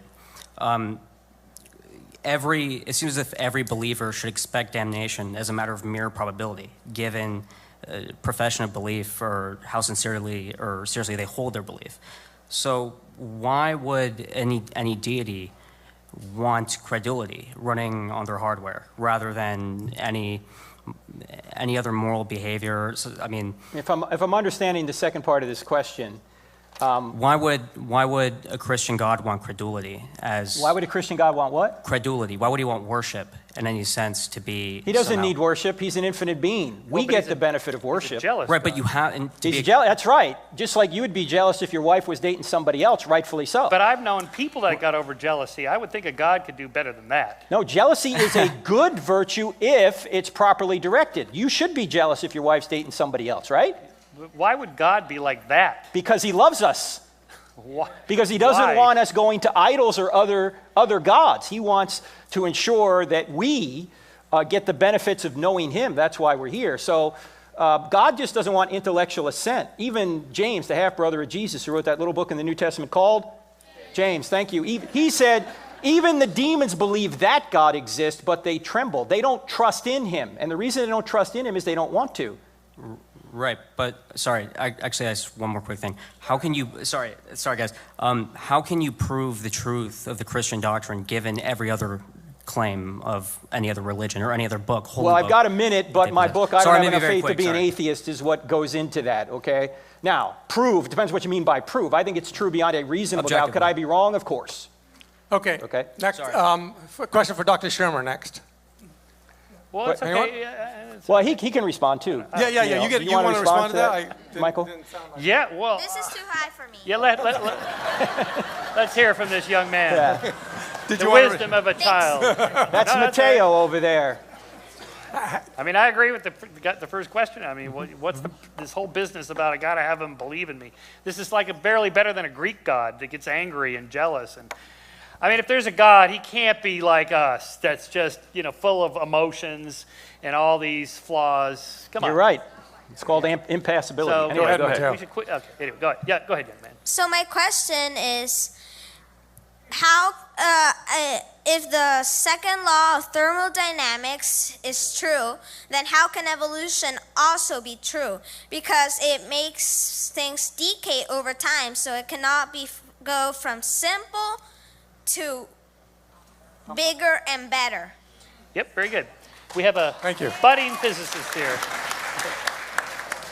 This is actually a very old, kind of old-style creationist argument that intelligent design creationists don't use anymore, because the second law of thermodynamics only applies to closed systems in which the sources of energy are fixed and then they run down. In an open system like the sun, providing energy to us, or in the case, smaller fraction of our energy comes from the core of the earth. That's energy put into the system. You put energy into the system, it drives complexity. So for example, you can put your coffee into the microwave and heat it up. That's putting an energy system into the cup, into the coffee. So the second law of thermodynamics was initially discovered just as a theory of heat dissipation and how it happens. So, and there's really nothing magical about it. It's like there's just more ways for, say, grains of sand to kind of fall into this gruel of uniformity versus, say, a sand castle, which requires some effort and energy to put into it and then gets washed away and so on. So it's just the number of ways things could be and how much energy it takes to put into it. So evolution starts with the premise that there's energy being put into the system. Now, the whole universe ultimately is running down. The heat death of the universe will come about. Not in your lifetime, fortunately. But when that happens, then, of course, there's no evolution. But the animals only cannot gain information, which is the whole theory of evolution. They're gaining information. They Yes, can't. correct. They're only losing information. That's right. This is really a good question. The information increase in genomes is trackable both in the fossil record through the phenotype or the morphology of what genes do. They make bodies. But also now, thanks to the Human Genome Project and all the DNA sequencing we've had over the last 50 years or so, we can track back. I mentioned that 8% of our genome is viral due to this lateral gene transfer. So when viruses get into the human body, they can inject. What viruses are, they're not exactly living organisms. They're sort of halfway between non-living and organic organisms. They inject their DNA into our cells, and that can then be adopted throughout the whole body, and then they get passed on to your offspring. So it's a kind of a non-Darwinian or neo-Darwinian mechanism of gene transfer, but that also increases the information load of the genome. So for example, you and I are all made out of what are called eukaryotic cells. These have a karyot is the little nucleus of the cell where our DNA is stored. But we also have these little things called mitochondria. These are the little energy systems inside the cell. Mitochondria also have DNA. And it was discovered by the late great Lynn Margulis, an MIT biologist, through her theory that she called endosymbiosis, that those little mitochondria were themselves once much simpler living organisms by themselves that then got, through this sort of cooperative process, incorporated into the cells that became larger and larger. The little cilia that you see, these little sort of threads that hang off cells and swirl around and push cells around. To something the size of a cell, water is like syrup. You got to really push to go through it. So they got to have something to propel them along. Those little spirochetes, those themselves were once individual cells. So you start adding these things up. Each of them have their own DNA. The DNA becomes more and more complex. Information increases, scales up very dramatically over long periods of time. Let me quickly, what Michael said is right about the first part where he said that once you have a living thing, then it can take energy from the outside. The hardest problem for naturalists and atheists is where did the first living thing come from? And the information you're talking about is not enough to build a new body plan, because even if you have new DNA in there, you need epigenetic information, which is the structure of the cell, and you can't get that through mutating DNA. That's why the Royal Society out there in the UK in November of 2016 had a meeting about why the current theory of neo-Darwinian evolution is on the ropes. And these are the atheists saying this. Okay, forget atheists. What is your explanation for where body plans come from? G-O-D. Okay. Again, let's go to the next it's question. not an explanation. It's just a word. Well, why is it not an explanation? If And God let's exists, say, Frank, why is it not an explanation? You're ruling it out in advance. Okay, it's a here's what'll philosophical happen. presupposition. Let's say in 10 years, biologists have all agreed, yeah, that's the explanation for body plan. We come back and you go, yeah, of course science can explain that. I'm talking about this gap over here. Because that's where God did the reason is because natural laws have not demonstrated the ability to create new body In any plans. case, That's you're the wrong about problem. that. Body plans actually have And several you have explanations. positive evidence that body plans, including epigenetic information and more DNA are required, which means you need an intelligent being to infuse that into the system. Okay, what I just described happens naturally. You just put energy into the system. And nature May is I caused ask by one more who? question, please? All right, sorry. Just one more? No, actually, we gotta Mateo, I keep think moving, we've Mateo. had We two, gotta so keep moving, let's Mateo. go. We want to give other people a chance. Okay. Thank you. Good questions, by But the you're way. awfully Great, hey, yeah. Hey, Great questions. Hey, Mateo, why don't you come up here? You're better than I am. Okay, go ahead. Question for Dr. Turek. Yeah, thanks a lot, and I really appreciate. And your name, please, too. Oh, Dave Adler. Hey, Dave. And I'm a physicist, and some of my best friends are evangelical Christians, and I'm always jealous of their faith. Okay, so I spent a lot of time thinking about God and how I can reconcile it with physics. And so I think tonight you presented what seemed to be opposing views on God. And my question for you is it a problem for you if somebody doesn't believe in God or doesn't believe in Jesus specifically? And if they have a different belief, why do you feel that yours is right and theirs is wrong? Well, I think there's evidence, and if someone were to say, like, Michael believes his view's right, I mean, why is he up here debating it if he doesn't think it's right, right? He thinks it's right too. The question isn't whether or not we have different positions. The question is which position is true. And if Christianity is true, as C.S. Lewis said, it's the most important fact in the universe. What it can't be is just moderately important, right? But don't you is there a truth beyond science that cannot be proven? Yeah, in fact, that truth right there, that there's truths beyond science, isn't a scientific truth. You can't get all your truth from science. People who say all truth comes from science, well, that truth doesn't come from science. It's a self-defeating proposition. So if there's a conflict between science and your religion, if they disagree, then do you pick your religion because you believe it and know it to be true? Well, you'd have to over give me, science, you'd have to which give can me be a proven? particular example, because according to Christianity, we believe in two types of revelation. General revelation, which is the natural world, which includes our ability to do science, plus special revelation, which is the Bible. And those two, if they're both true, they don't contradict. Okay, now there are places where we might think that they contradict at this point. What do? We keep doing research. Just like as Michael keeps doing research in the scientific world, Christians are still doing research in the scientific world to see how it lines up with the scriptures. And sometimes we have answers, sometimes we don't. Do you want to respond to that? Yeah, so there is a pretty popular American religion embraced by millions of Americans that believes there were Latter-day Saints. In fact, one of them lived in Palmyra, New York, and he was visited one night by an angel who told him about I think he was the main guy. He told him about these gold plates that were buried in his backyard, and he dug them up, and he put his head inside this hat that was filled with these magic stones, and he read those gold plates that were written in Egyptian hieroglyphics and translated them and wrote them down, and he had eyewitnesses to this who all signed an affidavit on the first page of the Book of Mormon and said, I was there, I saw it happen. Why don't you believe that? Because the evidence isn't there, and I can make, by the way, I can make golden plates in my garage. That's not a miracle. Whoa. Secondly, all the witnesses, or most of the witnesses anyway, recanted. And thirdly, Joseph Smith's... Okay. Hang on, please. Excuse me, ma'am. She's right. Joseph Smith's translation of the Book of Abraham was found to be a forgery. Now, I'm not saying Mormons aren't nice people, don't get me wrong. I just don't think the evidence is there for the claims of Joseph Smith. Let's go to the next question. Do you have a question for Dr. Shermer? Yeah, Okay, great. thanks. The kids seem to love putting you on the spot. Yeah, Doctor. these are the tough ones.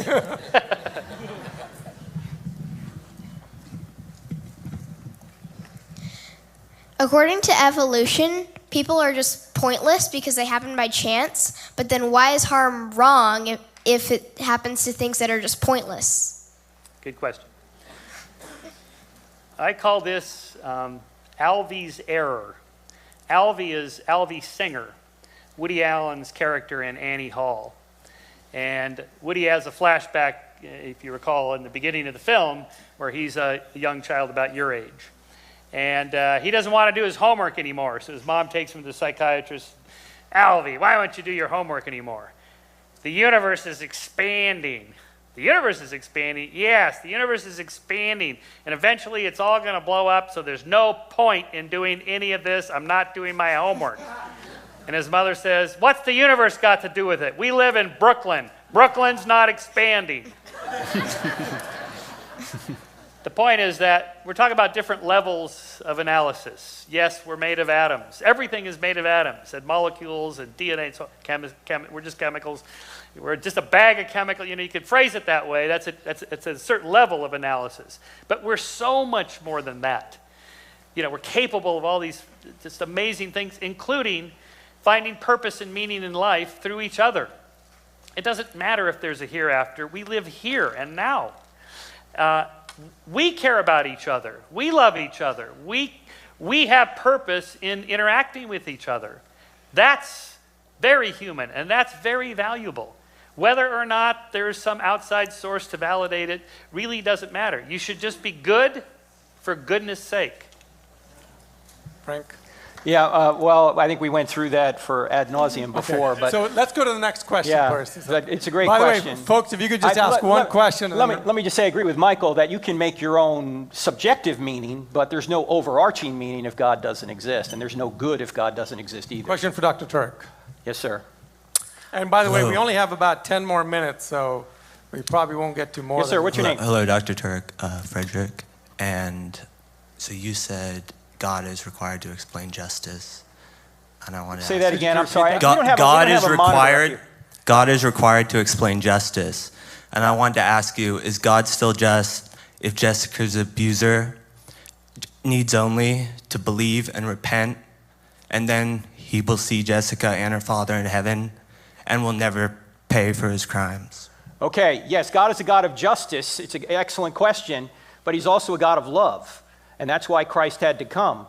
The accuser or the person that committed the crime isn't taking the punishment on himself. Jesus is. That's why. It's not fair. You're right. It's grace. It's not supposed to be justice. Here's the problem, though. Not just somebody who has done an awful crime like this. Every person in this room, if you asked for justice and got it, you wouldn't like it, neither would I. I don't want justice. I want grace. So you said him not going to jail in this life is justice not being served. Yet, if he repents, he'll never even pay in hell. Well, he'll get an eternal reward. Is that right? He will lose his rewards. This is Christian theology. You will lose rewards. If he believes and repents. If he does believe and repents, he will still lose rewards in heaven. Yes, he will lose rewards. He will make it to heaven because Christ has paid his sin for him. Is heaven not unalloyed bliss? Is heaven not what? Is heaven not unalloyed bliss for eternity? What did he say? What was it? Unalloyed Is bliss. heaven not pure, unalloyed bliss? Unalloyed bliss. There is a hierarchy of rewards in heaven, just like there's a hierarchy of punishment in hell. How do you know all this? From the scriptures. You ever hear of them? It's in there. I don't remember anything Let's about go to the that. next question, but meanwhile, do you have a quick rebuttal for our response? Well, I mean, this is the ultimate one of the ultimate reasons why people, want to believe in God is so that there's some sort of cosmic justice, as if Hitler couldn't have gotten away with it. He didn't get away. Okay.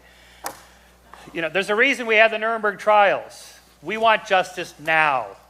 We're not going to wait till some afterlife. Maybe there is justice in a cosmic courthouse. Maybe there isn't. Now we want justice, and we want fair justice for all people, equal under the law. That's why we fight for these things. Not because we believe that it's all going to be sorted out later. Just hang them all and let God sort it out. No. We're going to do it right here. Oh, we believe in both. Christians believe in justice now and later. Okay, next question. Doesn't add anything. All right, my name is Jacob. Thank you for taking my question, Dr. Shermer. So there's a bit of hypothetical in it, so please bear with me. Earlier you said that right and wrong shift over time and come from our innate moral sense as well as our upbringings, which seems to say it's social contract moral relativism. So my question is, what would you believe about a culture where rape and killing are morally fine and widely accepted? And wouldn't calling those views wrong or bad just be ethnocentric or cultural imperialism? Yeah. Okay, I'm not a moral relativist. I'm an objectivist. I think the objective standards come from within. Part of our innate sense of right and wrong that we get just by being social primates. We add on to that our upbringing, our parents, culture, and so on. The moral arc has been bending toward justice, freedom, liberty, autonomy, and so on over the centuries, largely because, I argue in the moral arc, that we've been kind of pushing it in that direction due to the fact we are capable of interchanging our perspectives. My taking your perspective of imagining what it's like to be you. There's many drivers of this. Literature and novels is one of them. The fact that we can transport ourselves into somebody else's head in a novel means we can do it hypothetically here in real life. I can imagine what it feels like to be hurt if I'm going to hurt you. So the basis of the golden rule, which all cultures have discovered, not just Christianity, but all religions, all cultures, because it's based inside of us. So from there, much follows. So for example, we would argue that so first of all, there are very few cultures where they just rape and kill and it's acceptable. It's not acceptable.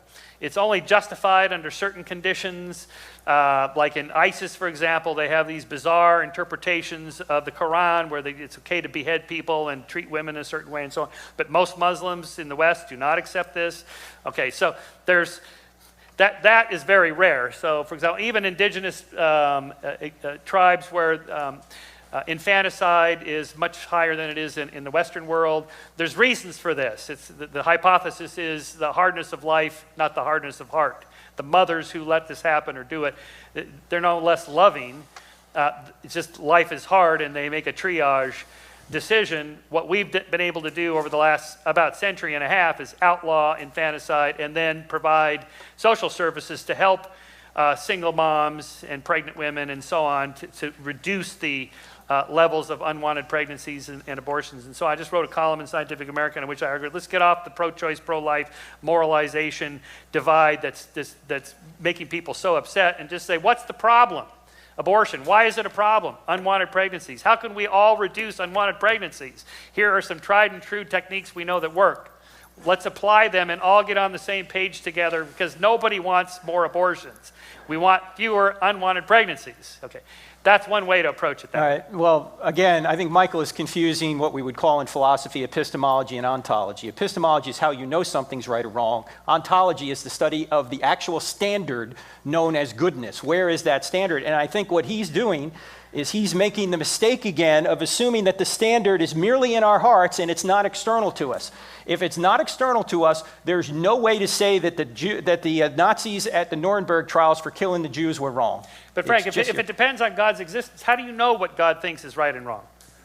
Well, now you're asking an epistemological question. Well, you got to know somehow you're not God. Yes. So somehow you've divined this from the scriptures, or you talk to Michael, you and I agree. Well, you and I agree how we know right from wrong. Some of the principles you mentioned. But how do you know what God thinks is right or wrong? Well, partially it's written on your heart, and even the Bible teaches this in Romans chapter 2. The Gentiles are not of the law written on their hearts. So everybody knows it intuitively, and you get more details in the Bible, but you don't need the Bible to know right from wrong. You know it intuitively.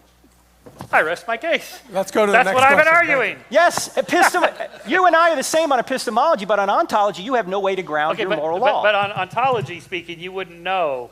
You can't know what the mind of God is. You have to interpret it through scripture or prayer or something, right?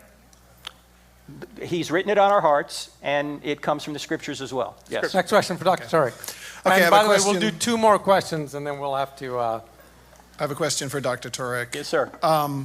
You've given a couple of arguments against evolution being able to gain information over time. And my question is, why is it that when you give these arguments, you usually give a sort of an intuitive argument based on non-replicating examples? Let me explain. If you walk along and you find a watch, you know there must be a watchmaker, and that's obvious because watches don't reproduce. We don't get baby watches. They don't grow up into new watches. You used an example of alphabets, and alphabets don't reproduce. They don't have baby alphabets. You used writing in the sand. Also, it doesn't reproduce. In the past, you've compared DNA to an encyclopedia, and you've said encyclopedias don't just appear on their own. And we know that because there are no baby encyclopedias running around. And you've used Mount Rushmore in the past as well. And Mount Rushmore doesn't reproduce. Why is it that you always use these very, very bad examples, or do you just not know that evolution depends on a replicating system? Because they're not bad examples to say, how did the system get there to begin with? Where did the genetic code come from the very beginning? It came out of replication. It repeats over and over, and through trial and error, it actually gains information. In order for something to replicate, you need something there to begin with. Actually, replication can start with a very, very simple system of just a couple of molecules. You start with a couple of molecules and you grow over time. Let me ask you a question. Let's grant that we have this PowerPoint code here built by Microsoft. If we began to mutate this PowerPoint code randomly, what would happen to the program? This is called a genetic algorithm, and we use this in computer science to actually develop things. The AlphaGo system, for instance, was designed under that exact same principle. But that wasn't my question. If we started to randomly mutate this PowerPoint code, how long would the program stay up? It could actually become better, and this is what has been shown. Yes, because it's not random. Frank, you create 1,000 copies of it. Oh, so evolution's guided by whom then? It's not random, Frank. Natural selection is not random. Who's it guided by then? It's either guided or it's random. Who's it guided by? The survival of these replicating molecules generates more of them, and the ones that don't replicate die. That's it. That's natural selection. There's no designer pushing it along. That's called a tautology. Those that survive are the ones that survive. So what? That's right. Of course they survive. Let's go to the next question. Last question for the evening, folks. Thank you. Sorry about that. We would love to. This is my favorite part too, but unfortunately, we have to be out of here by 9:15. We could skip our closing arguments because I'm willing to give up my 5 minutes if you want to take a few more and I got to say more. I've got more to say, so sorry. Frank, you don't have to give the Jesus speech. They already believe. They're already on your side. You don't. Well, let's proceed. I have a captive audience. Really, Frank. Let's proceed. Last question of the night. Thank you. Dr. Shermer. We got kids. Oh, come on. They have the best question. Yeah, they're always for you too, right? I heard you state that the existence of God cannot be proved beyond science, but the science of mathematics tells me with the 7.3 or 7.5 billion people in the world that for the odds of me and my wife meeting were 1 in 20,000. And then we have to extrapolate upon that the fact that we would actually start dating, that we would actually be together long enough to have children, the fact of the different possibilities of our DNA and the sperm and the egg, all these mathematical probabilities that we can even have our children. And this needs to be duplicated for every generation, going back to single-celled organisms to know that life can exist. So the probability of all that happening basically is 1 in 10 to the 2,685,000th power approximately. The universe has 10 to the 80th power molecules in it. So the mathematical science says that my existence and their existence is 0, but yet here I am and here they are. So how can anything exist? Science tell me I exist and not exist at the same time, 1. And 2, is there any possibility that anything can be explained, including God, outside of science, knowing that science tells me I'm not here, but yet here I am? Is this for me or Frank? I don't know. I think it was for I you. hope it's for you. Yeah, I think it's for you. I thought it was for you. I hope it's for Dr. you. Shermer's for you, because my answer is God Almighty, because here I am, but math tells me I can't be here. Oh, Lord. Okay, if you won the lottery, you went out and bought tickets, and boom, would you think God made that happen? I would think by God's grace, by the fact that I'm even here, yes. But it's not you, it's the guy next to you, and he feels the same way. Oh my God, I can't win the lottery if I don't exist. No, not him, I'm sorry, it's this guy. Well, he can't win the lottery if he doesn't exist. I was wrong, it's that guy. Well, he can't win the lottery if he doesn't exist. And in other words, this is the law of large numbers. Somebody's got to win the lottery. By the hindsight bias, whoever won thinks it's unbelievable. It's a miracle that it won. Okay, we're forgetting the other boxes of all the people who bought tickets that didn't win, people that, and so on. It's like, it's inevitable that if you have that many opportunities, something is going to happen like that. Okay, so like in terms of like miracles, what's a miracle? 1,000,000 to 1 odds. Look, there's 325 million Americans. 1,000,000 to 1 odds happen 325 times a day. It's inevitable. It's going to happen. It's like you watch, watch the Oprah. Next on Oprah, we have this, woman that's had these incredible dreams about airplane crashes, and so far not one of them has come true. Stay tuned. No, you're not going to see that show.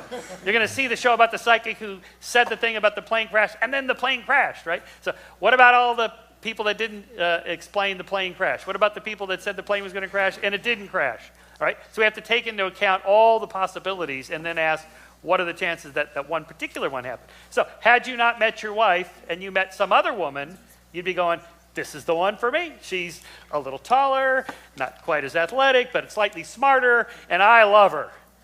But whichever one you married, you're going to be happy with. It would be the same odds, however. The math doesn't change based upon me meeting someone else. Well, Frank, you want to respond? And then I think we're done because it is 9 o'clock and we have to, as I said, be out of here by 9:15. I don't know if I understood the question completely, but I agree with Michael that when you're looking in hindsight, there's different probabilities than if you predict something to happen and it happens. That's why prophecy is so convincing, but not just looking in hindsight. Like drawing the bullseye around the dart that's already there is not impressive, but the other way around is. Dr. Shermer, do you want 5 minutes in closing, or do you want to? Yeah, sure. I mean, Frank's going to give his. He's going to do it, so you might as well. He's going to give his come to Jesus speech and John 3:16, and you already believe. I don't know what. Okay, you're already in church, Frank. Okay. Anyway, glad you're here. I don't have a prepared speech. Let me just talk to you off the top of my head and from my heart. I used to sit where you sat for 7 years. As I mentioned, I was an evangelical born-again Christian. I went to Pepperdine University, my first 4-year graduating class at the Malibu campus. It was a great experience. I very much enjoyed the Christian fellowship I had there. I took courses in the writings of C.S. Lewis, the Old Testament, the New Testament, the life of Jesus. I know the stories. I know all the arguments. I know the feeling that everything happens for a reason. It all falls into place. Whether this happens or that happens, it's good, it's bad, whatever. It's God's intent. I know the arguments. I know the feeling. I get it. Okay. And so, what are we talking about here tonight? Well, this business about reality. Okay. The reason I like science is because it's the best tool ever developed for understanding reality, because it has a self-correcting mechanism built into it. It has a way of saying, look, we're all biased. We're all subject to the confirmation bias, hindsight bias, and all these cognitive biases that lead us to find evidence to believe what we already believe and to ignore the disconfirming evidence. Everybody does it, including scientists who have their cherished theories and so on, and they hang on to them and they sort through the evidence to support it and so on. The difference is that in science, you can't do that and get away with it for very long, because somebody else is going to try to find the flaws in your research. So built into the scientific process, which makes it so useful, is that if you don't look for your flaws, somebody else will. Usually with great glee in a published form to say, ha ha, I disproved the great scientist and made my name, and so on. I don't see that religion has anything quite like that. As I mentioned, all these different religions, I brought up several examples. There's many more. They believe as passionately as you do in their doctrines and beliefs. They claim they have evidence. They claim and they make great arguments. How is an outsider to tell? If you're an anthropologist from Mars and you come to visit Earth and you sit down with each of these different, say, 50 groups, they're making these compelling cases, and you say, well, I can't decide. Is there some experiment we can run to decide which is the right one? No, there isn't. So I'll mention my friend Ken Miller, who is one of the great biologists of the 20th century, and teaches at Brown University, and he was the expert witness in the Dover trial. This was the intelligent design creationism trial in Dover, Pennsylvania. And he was there on the side of science and evolution. And he's a Christian. He's a born-again Christian. He's not an evangelical, he's Catholic. But so I've known Ken a long time. We talk about, he knows all my arguments. I know his arguments. I said, Ken, why do you believe in the resurrection of Jesus? And he says, it's my faith tradition. It's how I was raised. It works for me. It's a truth inside me. And that's it. I'm not claiming I can prove it. It's just my truth. Okay, I respect that. Full stop. Okay, there's really nothing more for us to talk about on that particular thing. Francis Collins, who I also know, who's the head of the National Institutes of Health. He was the head of the Human Genome Project. He's a born-again evangelical Christian. And even he tells me, that, okay, look, I know you have arguments, we have arguments. It can't be settled. It's a personal experience for me. He talks about this in his book, out on a path, on a hike and frozen waterfall, the whole thing. Okay, I get that. It's totally understandable. There's these internal truths that we can't prove one way or the other, like free will and determinism. There's no good resolution to this. To me, it's a useful fiction. I feel like I'm free. I argue that I'm free. I'm a compatibilist. I think there's a reasonable case to be made, but plenty of people are determinists. They also have good arguments. Some things you just go, okay, I'm just going to believe. Fine. But you don't have to. Let me make that as my final point. You don't have to have this outside source. We can get it from within and through each other, through our families, in our relationships, through our communities, extended families and communities, through expanding out to our society, to everyone, that we've all been working for centuries now on bending the moral arc toward justice and freedom and liberty and autonomy for more people in more places, more of the time. There are more democracies than there's ever been. There are fewer homicides, and crime rates is down over the decades. More people live under constitutional democracies now and have protections. Gays and women and minorities, they're all human. They deserve the same treatment as everybody else. And that, you don't need an outside source to tell us that. You know how to find out? Just ask them. Would you like to be treated fairly? They'll tell you, yes. Frank, you mentioned infidelities. You don't have to ask God how your spouse is going to feel, whether cheating on your spouse is okay. Just ask your spouse. You don't even actually have to ask. Just do the thought experiment in your head. You'll know. Okay, you'll know. So you don't have to have the outside source. If you want it, fine. But Just be good for goodness sake. That's good enough. Thank you.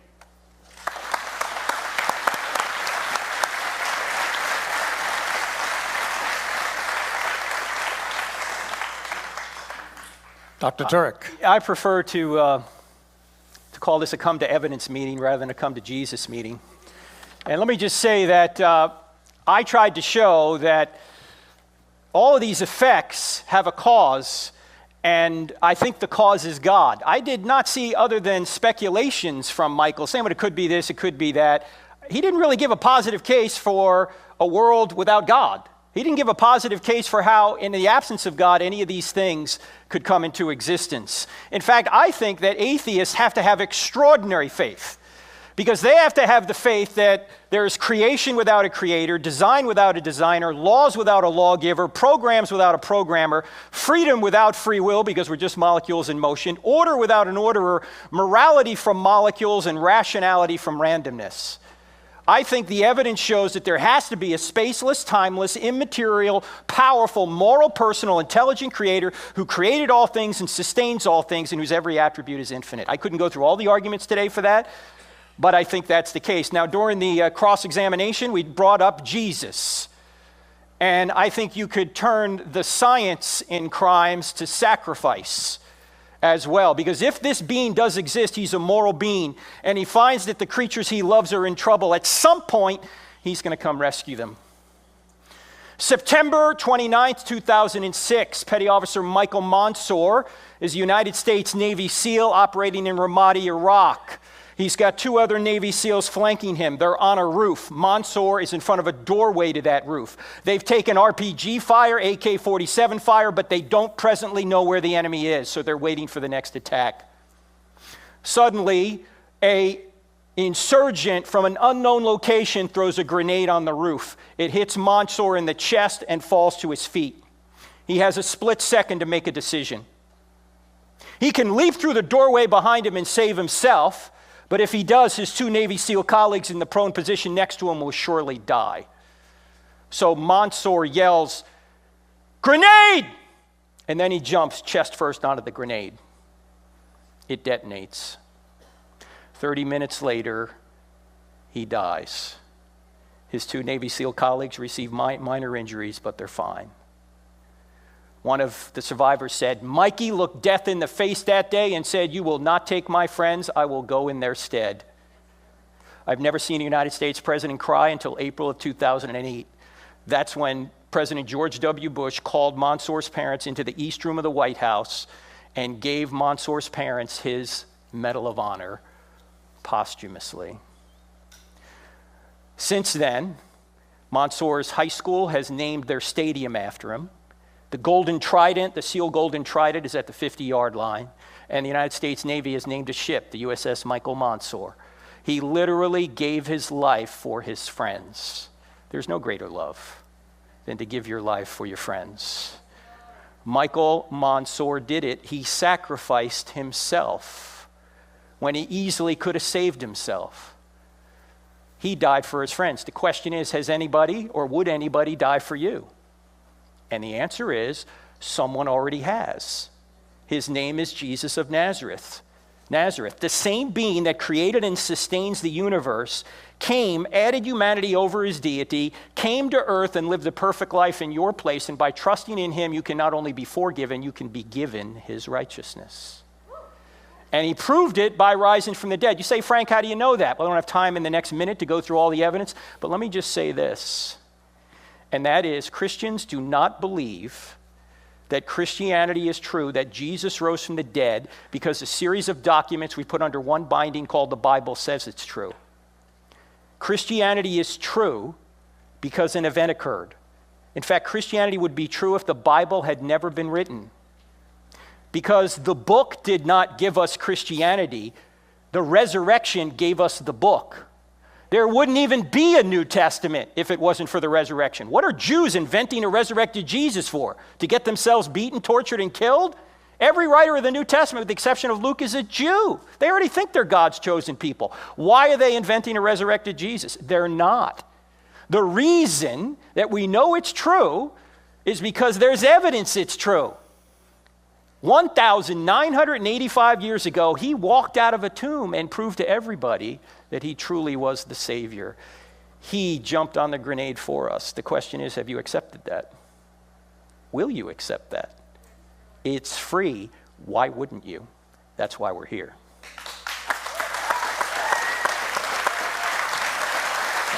Thank you.